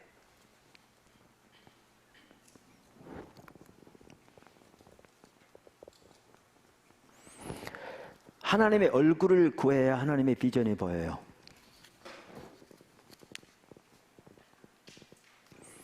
제가 겁쟁이 말씀드렸잖아요. 겁쟁이는 뭐라고요? 하나님의 비전을 보고도 대가집으로 들어가지 못한다. 근데 사실은 하나님의 위대한 비전일수록 대가집으로 커요. 노아를 생각해 보세요. 아까 아브라함 생각해 보시고 모세를 생각해 보시고 느헤미야를 생각해 보시고 등등.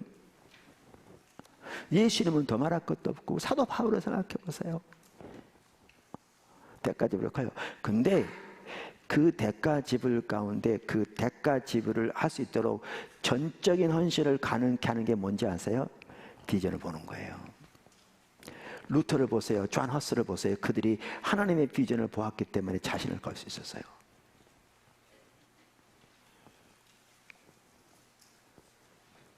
그 비전에 자기를 걸 수 있었어요.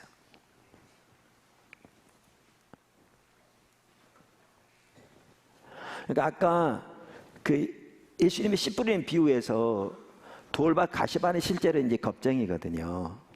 따지고 보면 무슨 말이냐면 열심으로 주님을 따랐고요. 은혜 받고 다 싹이 났다고 그랬잖아요. 문제는 뭐냐면 세상의 염려, 세상 사랑, 돈에 대한 집착이 내려지지 않으니까 열매를 못 맞는 거죠. 그러니까 저는 이렇게 생각해요. 이들은요 돌밭은 보지 못했다 이렇게 나오고 깨닫지 못했다. 좋은 밭은 깨달았다 이렇게 나오는데 이들은 깨닫지 못했다는 말도 없고 깨달았다는 말도 없어요. 다시 말하면 보았다는 말도 없고 보지 못했다는 말도 없어요. 이들은. 저는 이렇게 이건 제 해석입니다. 안 받으셔도 돼요. 저는 비전과 관해서 이렇게 해석합니다. 저는 이렇게 생각합니다. 이들은 본인들은 본다고 생각했을 거예요. 그러니까 예수님을 메시아 삼다고 했잖아요. 삼으려고. 근데 실제로 못 본 자들이에요. 예수님 안에서 하나님의 아들 메시아 영생의 말씀 못 본 자들이에요. 제자들처럼. 그들이 보았더라면 좋은 밭이 되었겠죠. 그러니까 그들은 본다고 했을지만 못 본 자들이에요. 그래서 못 고른 거예요. 제가 오늘날도 하나님께서 하나님의 교회를 회복시켜서 너무나 놀라운 일을 하고 계신데 결국 이 비전을 보지 못하면 어려운 난관이 닥칠 때 못 이기더라고요. 요대로만 가면 모든 게 그냥 잘 다가 장밋빛 그냥 길처럼 되면 얼마나 좋겠습니까? 근데 그렇지 않거든요. 전혀. 주님을 따르는 길은 그렇지 않거든요. 근데 이 비전을 보지 못하면 못 가는 거죠. 대가집으로 못해요. 근데 그 어려운 환경 가운데서도 역경 가운데 이기게 한 게 뭐냐? 비전을 보는 겁니다. 포도나무 교회 2년째 되는 해요. 교회가 없어질 뻔했어요. 제가 맹해가 잘 모르거든요. 근데 보니까 한 가지 이유는 오늘 오후에 살펴볼 내용도 분명히 있었던 것 같아요. 한 가지 이유는.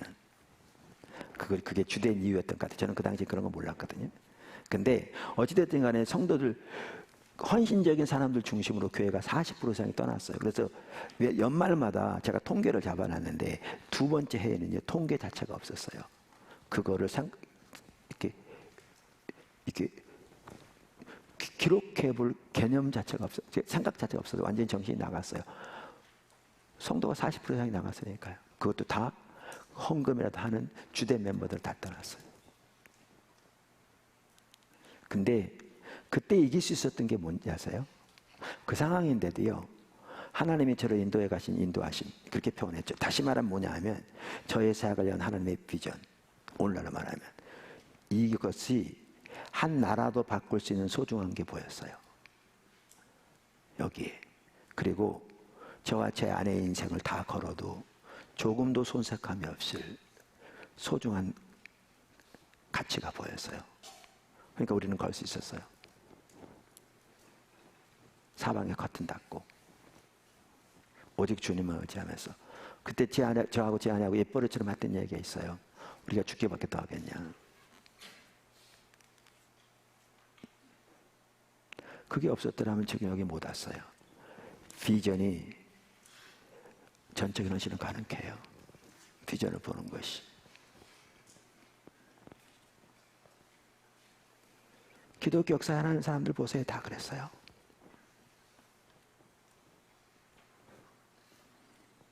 그래서 저는 루터의 그 말을 좋아하는데, 그 유명한 말이죠. Here ich kann nicht anders. Here I stand, I can do nothing else. 내가 여기 서 있으니 나는 다른 아무것도 할 수 없노라. 같은 표현들이에요.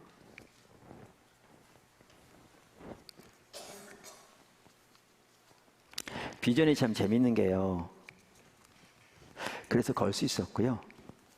이 건물이 세워져서 14차 십자가 성령 컨퍼런스 여기서 하는데, 그 14차 때 여기서 할 때 이렇게 다른 나라에 있던 선교사님도 오셨어요. 지금도 많이 오셨지만, 근데 그 중에 한 분이 제가 신학교 강의 나갈 때 아르바이트식으로 파타임 그럴 때 시간 강사로 학생이셨어요. 그랬더니 그때 같이 공부했던 몇 분이 이제 그 선교사님 만나러 왔어요. 여기에. 그래서 내가 사무실에 들어오라고 그래서 이렇게 앞에 앉았어요. 세 분이 앉아서 이제 옛날 얘기하는 거예요. 내가 시간 강사 나갈 때 그때 얘기. 그러면서 그분이 그러는 거예요. 그때는 이랬는데 지금 이렇다. 이런 거죠. 근데 내가 그 앞에 듣고 있는데요. 너무 낯설게 느껴지더라고요. 아주 뭐 낯설은 느낌? 그게 뭐냐면 꼭 이런 것처럼 느껴졌어요. 어떤 사람이 농부가 이렇게 여름에 땀을 뻘뻘 흘리면서 이렇게 씨를 뿌리고 막 김을 메고 그 떼약볕에서 시커멓게 다가 땀 흘리면서, 그런데 아무것도 보이는 거 없잖아요. 그때 어떤 지나는 사람 지나가다가 참 안 됐다, 고생 많이 한다 그러더니 가을이 되니까 수확이 많이 하죠. 그랬더니 와가지고 와 놀랍다, 그때는 땀 뻘뻘 흘리더니 놀랍다 이러면 사람도 그럴 거죠. 이 사람 좀 이렇게 볼 거잖아요. 왜요?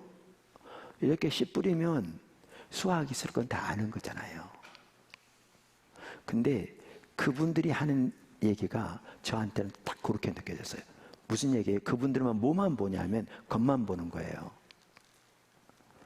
그때는 그렇게 땀 뻘뻘 흘리면서 고생했는데, 예를 들면 지금은 건물도 크게 짓고 사역이 국내로 확산되어지고 많은 일들이 일어나니까 와 그러는 거죠. 근데 저는 왜 그게 그렇게 낯설게 느껴진지 아세요? 농부는요 가을에 수확을 봅니다. 다 보잖아요. 다른 사람도 그거 알기 때문에 제가 말한 것처럼 그렇게 말하는 사람이 없어요. 정신이 좀 이상한 사람 아니면. 왜? 가을에 수확을 보기 때문에. 근데 저는 왜 그렇게 낯설게 느껴지냐면 그분들은 겉만 보는 거예요. 그때하고 지금을. 근데 저는 왜 낯설게 느껴지냐면 주님의 인도하심 속에 그 수확이 있는 게 보였어요. 그게 비전이에요. 선호되는 미래에 대한 선명한 정신적 이미지라고요. 언제 어떻게 될지는 모르지만 하나님이 보이신 약속의 기초에서 하나님이 이루실 것을 선명히 보는 거라고요. 그게 보였어요.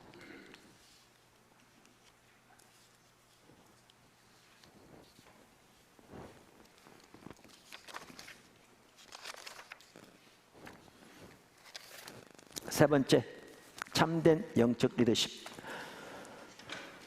제가 하나님의 비전에 대해서 지금 살펴봤고 이제 그것을 영적 리더십과 같이 연결해서 살펴보려고 합니다. 영적 리더십과 하나님의 비전은 밀접한 관계가 있습니다. 세 번째, 참된 영적 리더십.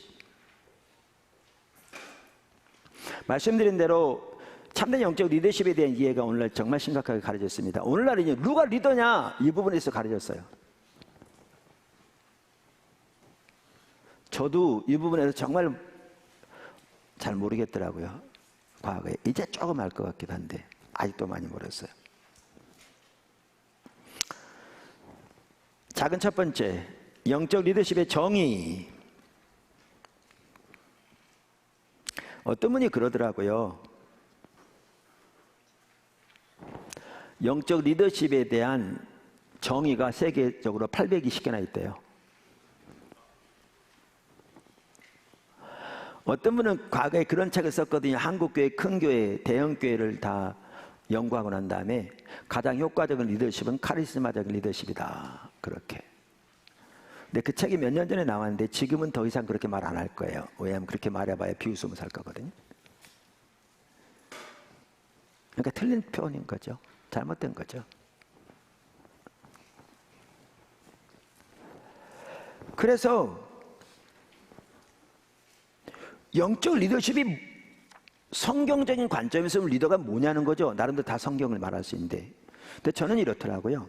사람마다 이해가 다를지 모르는데 하나님 중심적인 가치, 신앙의 본질의 가치에서 분명히 이해하면 선명히 보이더라고요. 선명히 보이더라고요.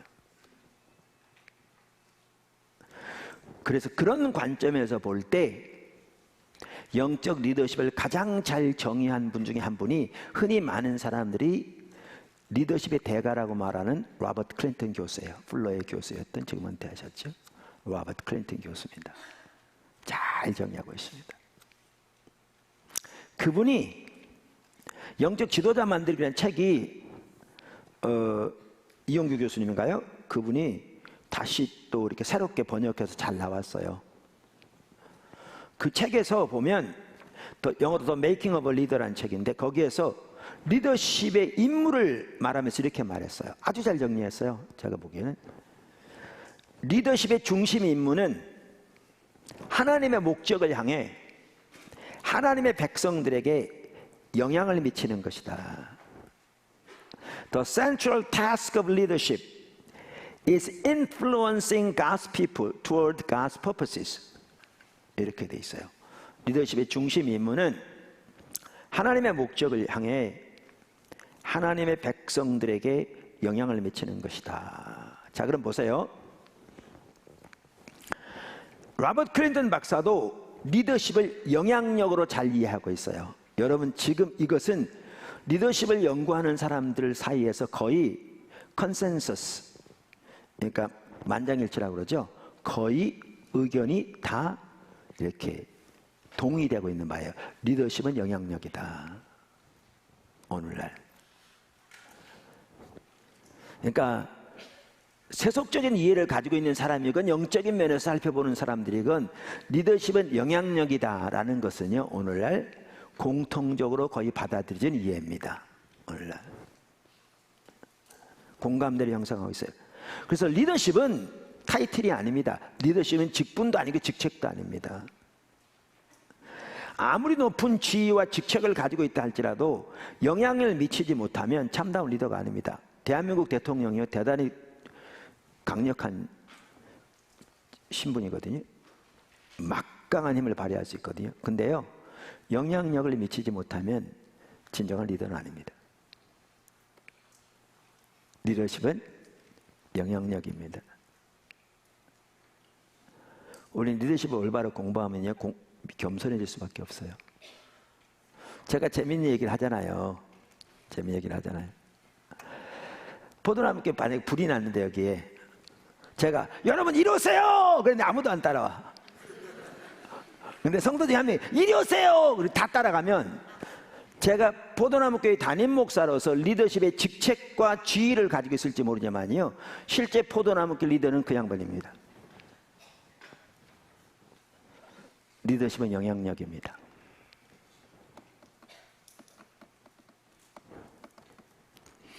그런데 무엇을 향해 영향을 미치냐는 거예요. 죄송합니다. 히틀러는 독일 전체뿐만 아니라 그 당시 전 세계에 막강한 영향을 미쳤거든요. 근데 사람들이 히틀러를 좋은 리더라고 하지 않습니다. 그 영향은 전혀 긍정적인 것이 아니었습니다. 그런데 무엇을 향해 영향을 미치는가? 로버트 클린턴 교수가 아주 잘 표현했죠. 하나님의 목적을 향해 영향을 미치는 거라는 거죠. 하나님의 목적을 향해. 그러니까 이 말은 바꿔 말하면 무슨 말인지 아십니까? 우리가 하나님의 목적을 알지 못하면 참된 리더가 될 수 없습니다. 그래서 바리새인들이 리더가 될 수 없었습니다. 그들이 소경들이었으니까요. 그들은 하나님의 비전을 보지 못한 방랑자들이었으니까요.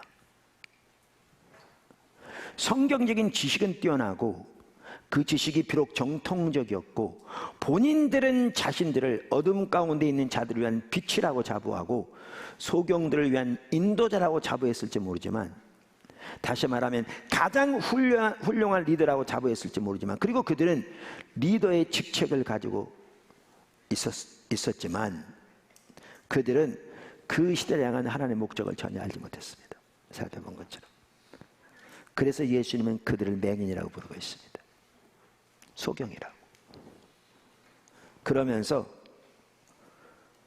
그들에 대해 그냥 두라, 그들은 맹인이 되어 맹인을 인도하는 자로다. 만일 맹인이 맹인을 인도하면 둘 다 구덩이에 빠지리라고 말씀하셨습니다. 그들은 전혀 리더들이 아니었습니다. 이게 심각한 겁니다. 이 상황에서 오늘 한국을 보십시오. 정말 심각합니다. 근데 왜 우리는 못 보는가? 참된 리더가 누군가에 대한 개념조차가 사라져 버렸으니까 못 보는 거죠. 이 헨리 블랙카비 목사님, 이분도 여기 리더십, 영적 리더십 책인데 여기에 보면 리더십의 정의를 쭉 얘기하면서 다양한 사람들이 다양하게 말하는 그 리더십의 정의를 쭉 말해요. 그러면서 거기에서 이런 부분은 맞는데 이런 부분은 보완된다 쭉 말하면서 가장 최종적으로 이분이 가장 동의하는 리더십에 대한 정의가 누구냐? 아까 말한 로버트 클린턴 교수의 정의예요. 동일하게 이해해요. 그러면서 거기다 두 가지만 보충해요. 로버트 클린턴 교수의 리더십 정의에다가 두 가지만 보충해요. 그 두 가지가 뭐냐면 이거예요. 리더십은 첫째는 결과에 의해 측정되는 것이다. 그러니까 영향을 미치는 영향력이 맞는데 문제는 영향이 미쳐지지 않았다면 리더로서 역할을 못한 거다 그 말이죠. 진정한 리더가 아니라는 거죠. 왜? 리더십은 결과에 의해 측정되기 때문에. 이건 오늘날 세속 사회에서도 마찬가지거든요. 세속 사회도 마찬가지예요.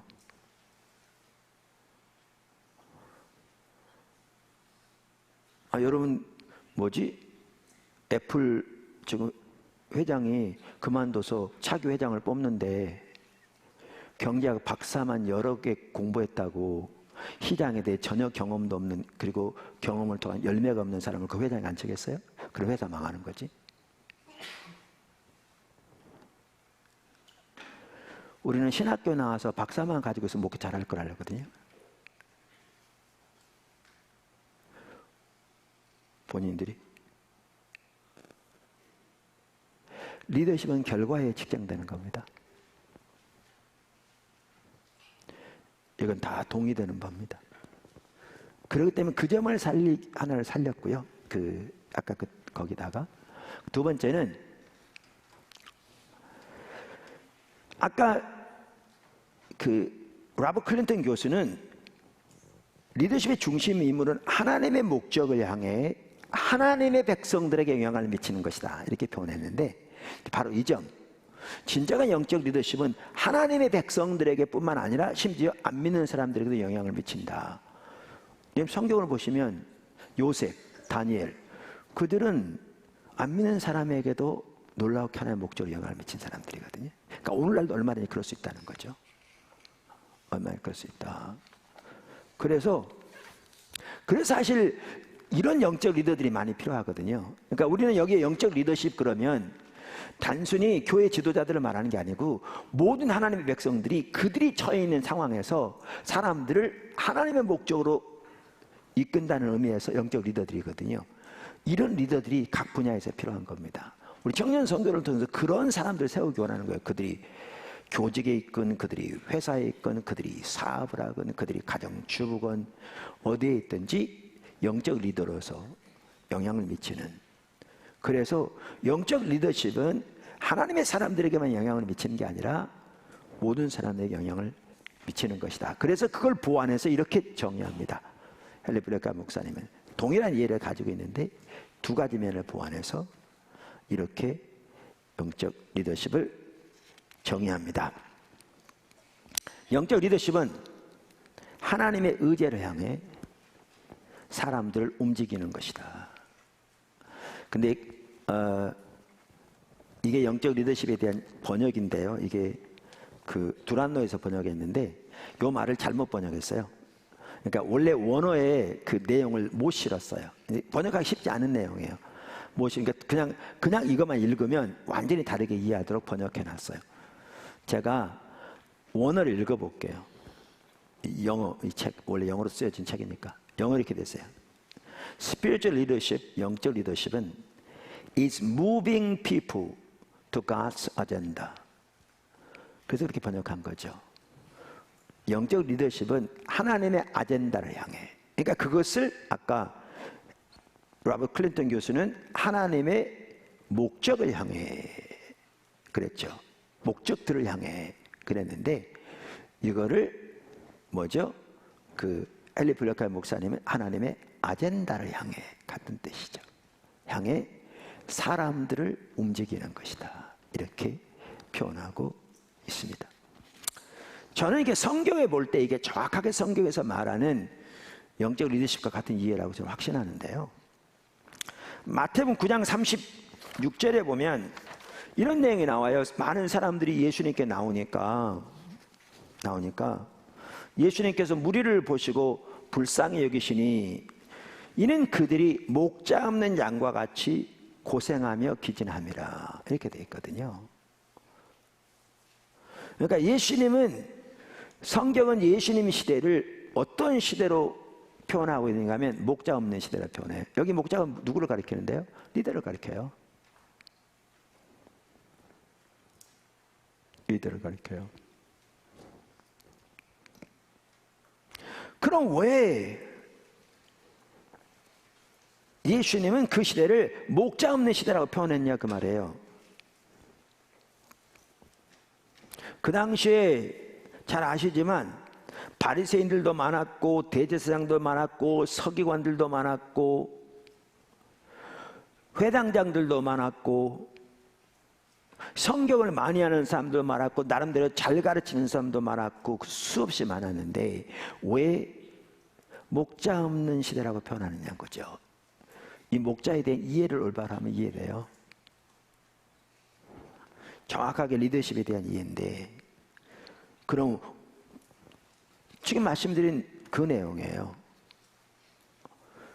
그 말은 여호수아나 모세처럼 예를 들면 민수기 26장 17절 나오는 하나님과 친밀한 관계에서 하나님의 뜻과 의중을 깨닫고 자신들이 그 일에 앞장설 뿐 아니라 하나님의 백성들을 그리로 인도하는 사람들이 없었다는 것입니다. 다시 말하면 그 시대를 향한 하나님의 목적들, 다른 말로 하면 그 시대를 향한 하나님의 아젠다를 깨닫고 그 일에 자신이 먼저 온 사람으로 달려갈 뿐 아니라 다른 사람들을 그 하나님의 아젠다로 이끄는 사람들이 없었다는 말입니다. 수많은 종교 지도자들이 있었는데 그런 게 결과가 뭐였는 줄 아십니까? 백성들이 유리하며 방황했습니다. 어디로 갈지 몰랐습니다. 어디로 갈지 몰랐습니다. 여기 유리하며 방황한다 이 구절에 대해서요, 어떨 때는 고생함 이렇게 번역되어 있는데 페트라서 이렇게 말했더라고요. 이 말의 원뜻은 가죽을 벗기다, 칼로 썰다 로서 극심한 고통이나 걱정, 약탈 또는 탈진한 상태를 가리킨다. 여기서 주로 종교적 정황을 묘사한 것으로 백성을 올바로 지도해야 할 종교 지도자들이 오히려 백성을 괴롭히고 학대하며 심지어 천국 입성을 방해하곤 했던 사실을 암시한다. 유리함이라 이 말은 술에 만취하거나 극심한 고통으로 인해 곤두박질한 상황을 일컫는다. 이는 그 당시 일반 백성들의, 잘 들어보세요, 회복 불가능한 정도의 절망적 상태를 가리킨다. 이 구절의 배후에 에스겔서 34장이 들어있어요. 한편으로는 제가 5절부터 8절 읽을게요. 목자가 없으므로 그들이 흩어져서 모든 들짐승 밥이 되었도다. 그러니까 에레미야 시대도 백성을 이끄는 목자들이 많지 않아서 나라가 망한 거예요. 그러니까 백성은 흩어진 거죠. 들짐승이 밥이 되고 이방 나라의 종이 되고 내 양떼가 모든 산과 높은 맷뿌리마다 유리됐고 내 양떼가 온 지면에 흩어졌으되 찾고 찾는 자가 없었도다. 그러므로 목자들아 여호와의 말씀을 들을지어다. 주 여호와의 말씀에 내가 나의 삶을 두고 맹세하노라. 내 양떼가 노랫거리가 되고 모든 들짐승의 밥이 된 것은 목자가 없기 때문이라. 내 목자들이 내 양을 찾지 아니하고 자기만 먹이고 내 양떼를 먹이지 아니하였도다. 여기에 사실 메시지가 나오는데요. 그들이 하나님의 말씀 안 전한 줄 아십니까? 전했어요. 거짓말 전했죠. 하나님의 길을 전하지 않았어요. 그러니까 이러한 성경적인 관점을 보더라도 리더십이 정확하게 아까 그 두 분이 정의한 것처럼 하나님의 목적을 향해 혹은 하나님의 아젠다를 향해 사람들을 움직이는 것임을 볼 수 있습니다. 그러면 이 영적 리더십과 하나님의 비전이 정확하게 밀접한 관계가 있는 걸 볼 수 있습니다. 하나님의 비전을 보아야 참된 리더가 될 수 있습니다.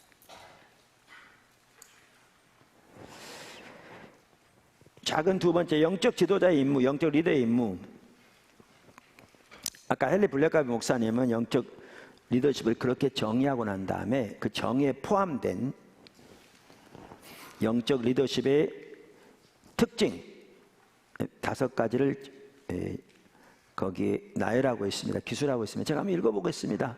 매우 귀한 부분이라 제가 그 읽고 또 보충해 설명하고 마치면 될 것 같습니다. 이제 작은 첫 번째, 영적 지도자의 임무 중에 첫 번째. 영적 지도자는 사람들을 그들이 있는 자리에서 하나님이 원하시는 자리로 움직이는 것이다. 그러니까 이거예요, 여러분. 우리 교회가 5년 만에 100명이 시작해서 5,000명이 되었다. 신문에 나오고 세미나 하면 세미나 비용 10만 원, 20만 원, 30만 원 되는데도 수백 명, 수천 명씩 몰릴지 몰라도요. 하나님의 백성들을 하나님의 의도하신 목적으로 인도하지 않으면 완전히 헛산 거예요. 우리는 뭘 하고 있는지 모르는 거예요. 그렇게 사람 모아서 뭐 하게 해요?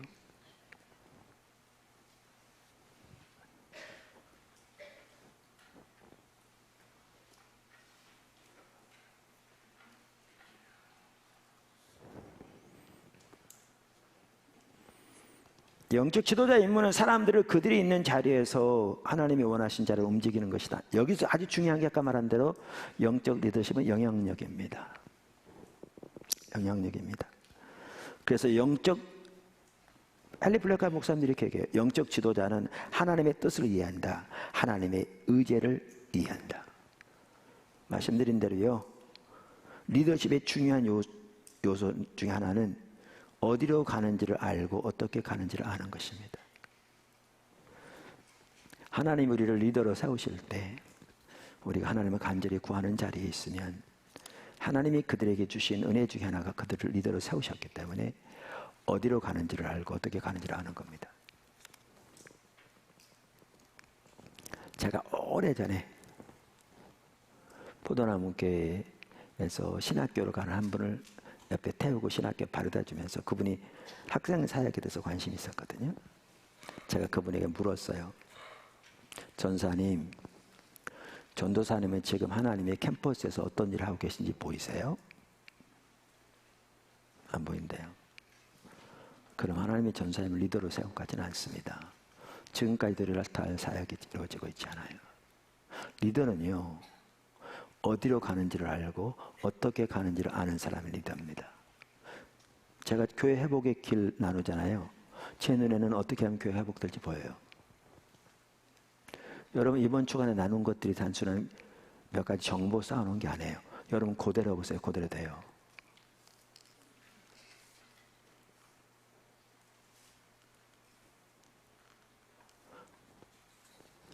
아프리카에서 건기가 되면 동물들이 생사를 걸고 물을 찾아 행진하는데 그 앞장선 짐승이 사슴이라고 그러잖아요. 리더십에 대한 아주 좋은 예입니다. 우리는 뭐죠? 정글에서 리더는 사자가 돼야 한다. 코끼리가 돼야 한다. 그들이 힘이 세잖아요. 하마, 악어 다 말할 수 있는데 사슴이 제일 앞장선답니다. 왜요? 사슴은 물 냄새를 맡는답니다. 어디로 가야 물이 있는지를 아는 겁니다. 영적 리더십의 핵심적인 자질이 뭐냐? 리더는 어디로 가는지를 아는 사람이고요. 어떻게 가는지를 아는 사람입니다. 그게 리더입니다.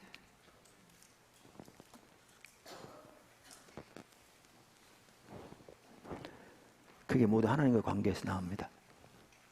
나눈 것처럼. 그래서 그리로 향해서 영향력을 미치는 겁니다. 영향력을 미치는 겁니다. 근데 아까도 말씀드린 대로 리더십은 결과에 측정되기 때문에 매우 냉엄한 현실인 거죠. 사실 그래서 리더십을 공부하다 보면 정말 겸손해져요. 가르치는 사람이나 듣는 사람들이. 우리가 그만큼 부족한 거죠, 오늘날.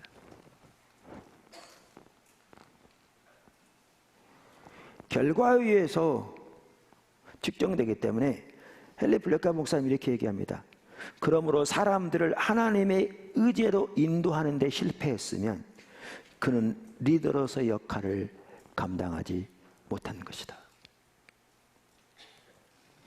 우리가 영적 리더로서 성도들이 따라오지 않는다고 그들에 대해서 원망하고 때로는 그들을 탓하는 경우가 있는데 그것은 정말 잘못된 자세거든요.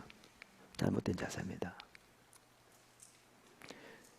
그런 마음의 상처를 가지고 있으면 영적 리더로 자격 없습니다. 그거부터 치유돼야 합니다. 이런 부모 보세요.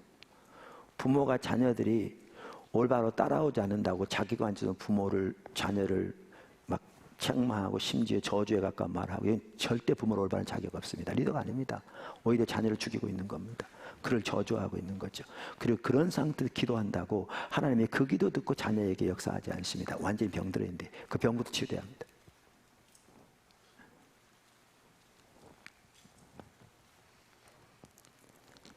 그 병부터 치유돼야 합니다.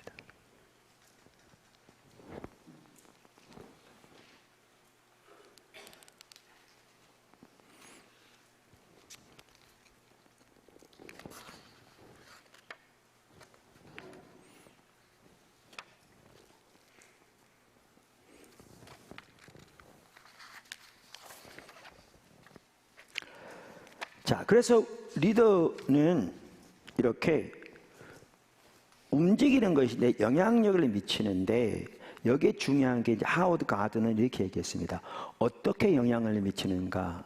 설득과 본보기를 통해 영향을 미친다. 영향력을 미치는데 어떤 수단으로 영향을 미치는가? 설득과 본보기를 통해서 영향을 미친다. 그러니까 여기도 똑같이 나옵니다. 자신이 먼저 앞서가지 않으면요, 안 됩니다. 설득과 본보기를 통해 영향을 미친다.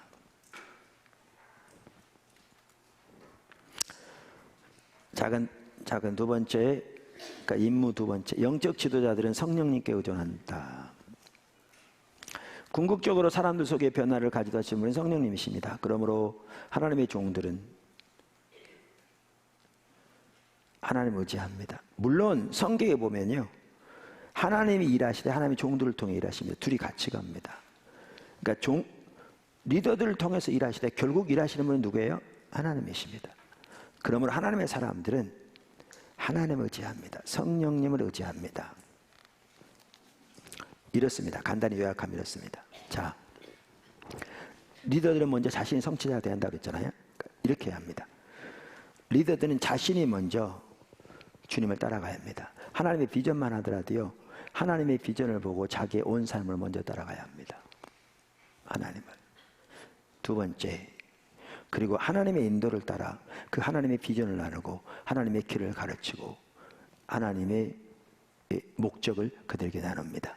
세 번째, 그렇게 자신의 주님을 따라가면서 하나님의 비전을 성령님들 따라 나누되 이제 성령께서 저들의 마음속에 변화를 가르쳐 주시도록 성령님을 의지합니다. 이게 리더들입니다.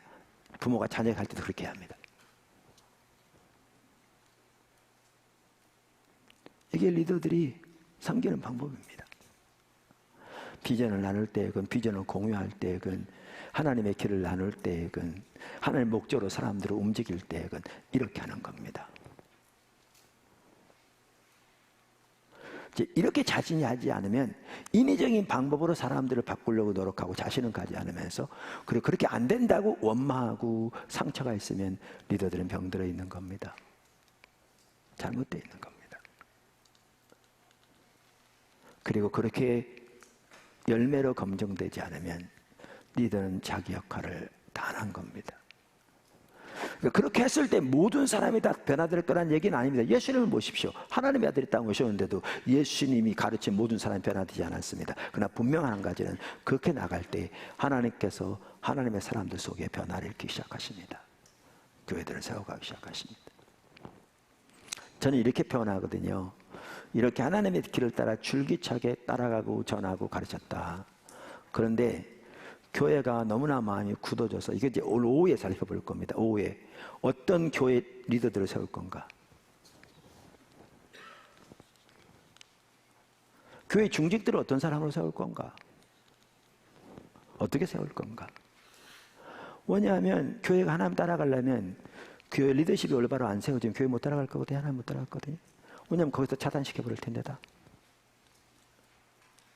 예를 들면 바리새인 중심으로 교회가 세워졌다고 생각해 보십시오. 그 교회가 어떻게 하나님 따라가겠습니까? 불가능하죠. 그래서 그 부분을 오후에 살펴볼 겁니다. 자, 그런데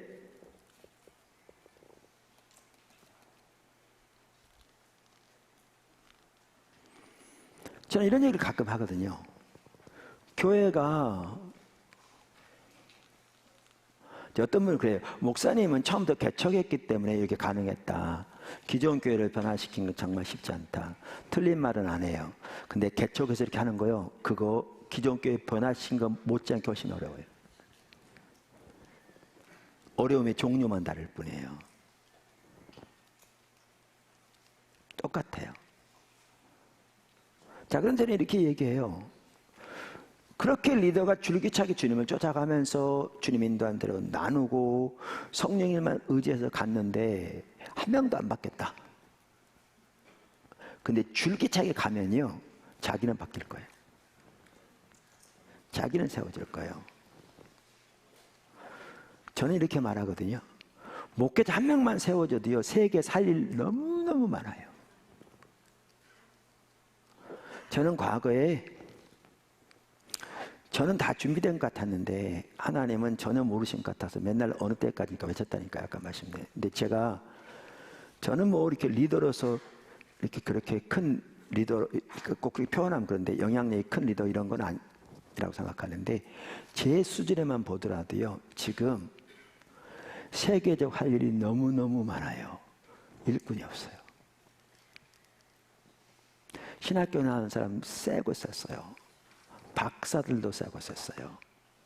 자기 나름대로 종교적인 의식이 뛰어난 사람 세고 썼어요. 문제는 하나님과 친밀한 교제 가운데 하나님의 목적과 의제를 보고 자신이 먼저 하나님 따라가면 사람의 살아있는 생명으로서 그 사람 함께 할 뿐만 아니라 다른 사람을 그리로 인도할 수 있는, 하나님을 따라가다 인간적인 방법과 수단으로 아니라 하나님만 믿음으로 의지하는 가운데 하나님께서 그를 통해 하나님의 일을 이루어 가시는 성경적인 진정한 일꾼들이여 정말 찾아보기 힘들어요.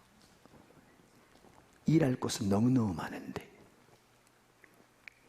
그러니까 하나님의 방법대로 줄기차게 가면 다른 사람은 안 변해도 자기는 변해요. 그리고 한 사람이라도 변화되면, 세워지면 할 일은 너무너무 많다고 생각해요. 근데 아까도 말씀드린 대로 그렇게 주님을 따라가면 주님이 열매를 주세요. 제 아내가 가끔 지혜로운 말을 많이 해요. 말씀을 그렇게 주님을 따라가면서 하나님의 말씀을 오후에 나가지 줄기차게 전하고 그렇게 성령님 의지하면 길가가 있어요. 오늘날 교회에도 오늘날 교회에도 돌박 같은 사람이 있고요. 오늘날 교회에도 가시밭과 같은 사람이 있어요. 근데 제 하는 말이 그 말이에요. 오늘날의 교회에도 반드시 좋은 밭이 있습니다. 오늘날의 교회에도 반드시 좋은 밭이 있어요. 그들은 변합니다. 그들은 열매 맺어요. 그들은 바뀌어요.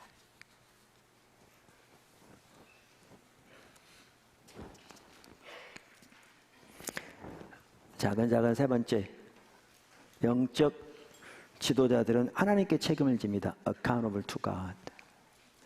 책임이라는 단어를 말할 때 responsibility라는 단어가 있고요. 책임감 그런. 근데 accountability라는 단어가 있어요. 코람 데오가 하나님께 책임지는 자세요. 교사들은 학생들이 배울 때까지 실제로 가르치지 아니한 겁니다. 그러니까 하나님께 매달려야 합니다. 고민하면서 정말 주님의 도움을 구하면서 하나님의 길을 구하고 인도를 구하고 씨름해야 합니다. 하나님과. 작은 네 번째, 영적 지도자들은 하나님의 사람들뿐만 아니라 모든 사람에게 영향을 미칠 수 있습니다. 총리 요셉 보더라도 오늘날도 마찬가지고요. 제가 그 윌로우 크릭 커뮤니티 처치에서 하는 리더십 컨퍼런스인가 제가 들어봐야 되는데 거기에 간증원부는 우간다에서인가 국세청장인데 사무실이 예배당처럼 책을 그러니까 성경책 타고 거기서 예배드리고 기도하는 게 거의 직업이라고 할 만큼. 근데 그 국세청 한 사람 때문에 그 국가의 세수가 몇 배로 늘었다더라. 국가 전체 경제가 살아난 거죠. 한 사람의 영향으로. 하나님의 사람, 하나님의 지혜를 따라서.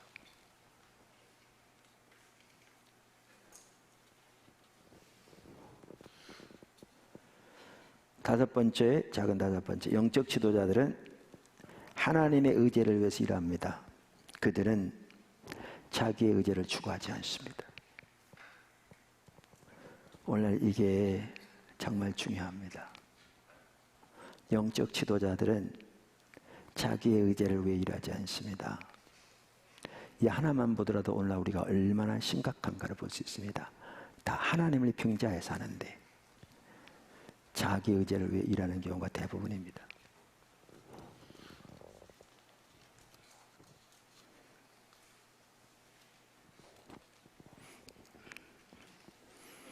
너무나 많이 리더들은 자기들이 어떤 일이 돼야 할지 결정해야 할 것이라고 생각하고 그들은 공격적인 목표를 세우고 위대한 꿈을 꿉니다.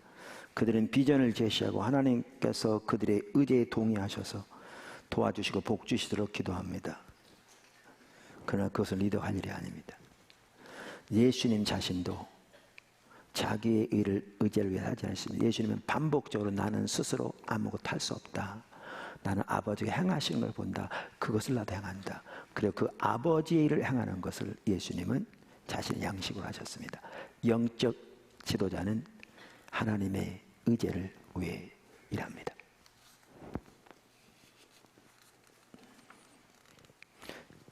영적 지도자들은 그것이 교회를 위한 것이건 회사를 위한 것이건 하나님의 뜻을 찾고 그 하나님의 의지를 보고 하나님의 의지의 삶을 드리고 그리로 사람들을 인도해 갑니다. 오늘 하나님의 비전과 영적 리더십에 대해 살펴봤습니다. 정말 심각하게 무너져 있는 부분입니다. 오늘날 가장 심각하게 무너져 있는 분야 중에 하나가 또한 리더십입니다. 리더십 분야입니다. 그래서 오늘날은 리더의 개념조차가 너무나 애매모호하게 가려진 이런 상황에서 여기 계신 여러분들은 진정한 리더로 하나님의 관점에서 그렇게 주님을 추구하는 가운데 주의 길에 서시기를 주님으로 축복합니다. 하루아침에 되지 않을지 모르지만 하나님의 길을 보고 줄기차게 주님을 도움을 구하며 주님께서 깨닫게 하신 대로 회개하고 삶을 조정하여 주의 길에 설 때 하나님이 반드시 뒷받침하실 줄로 확신합니다. 기도하겠습니다.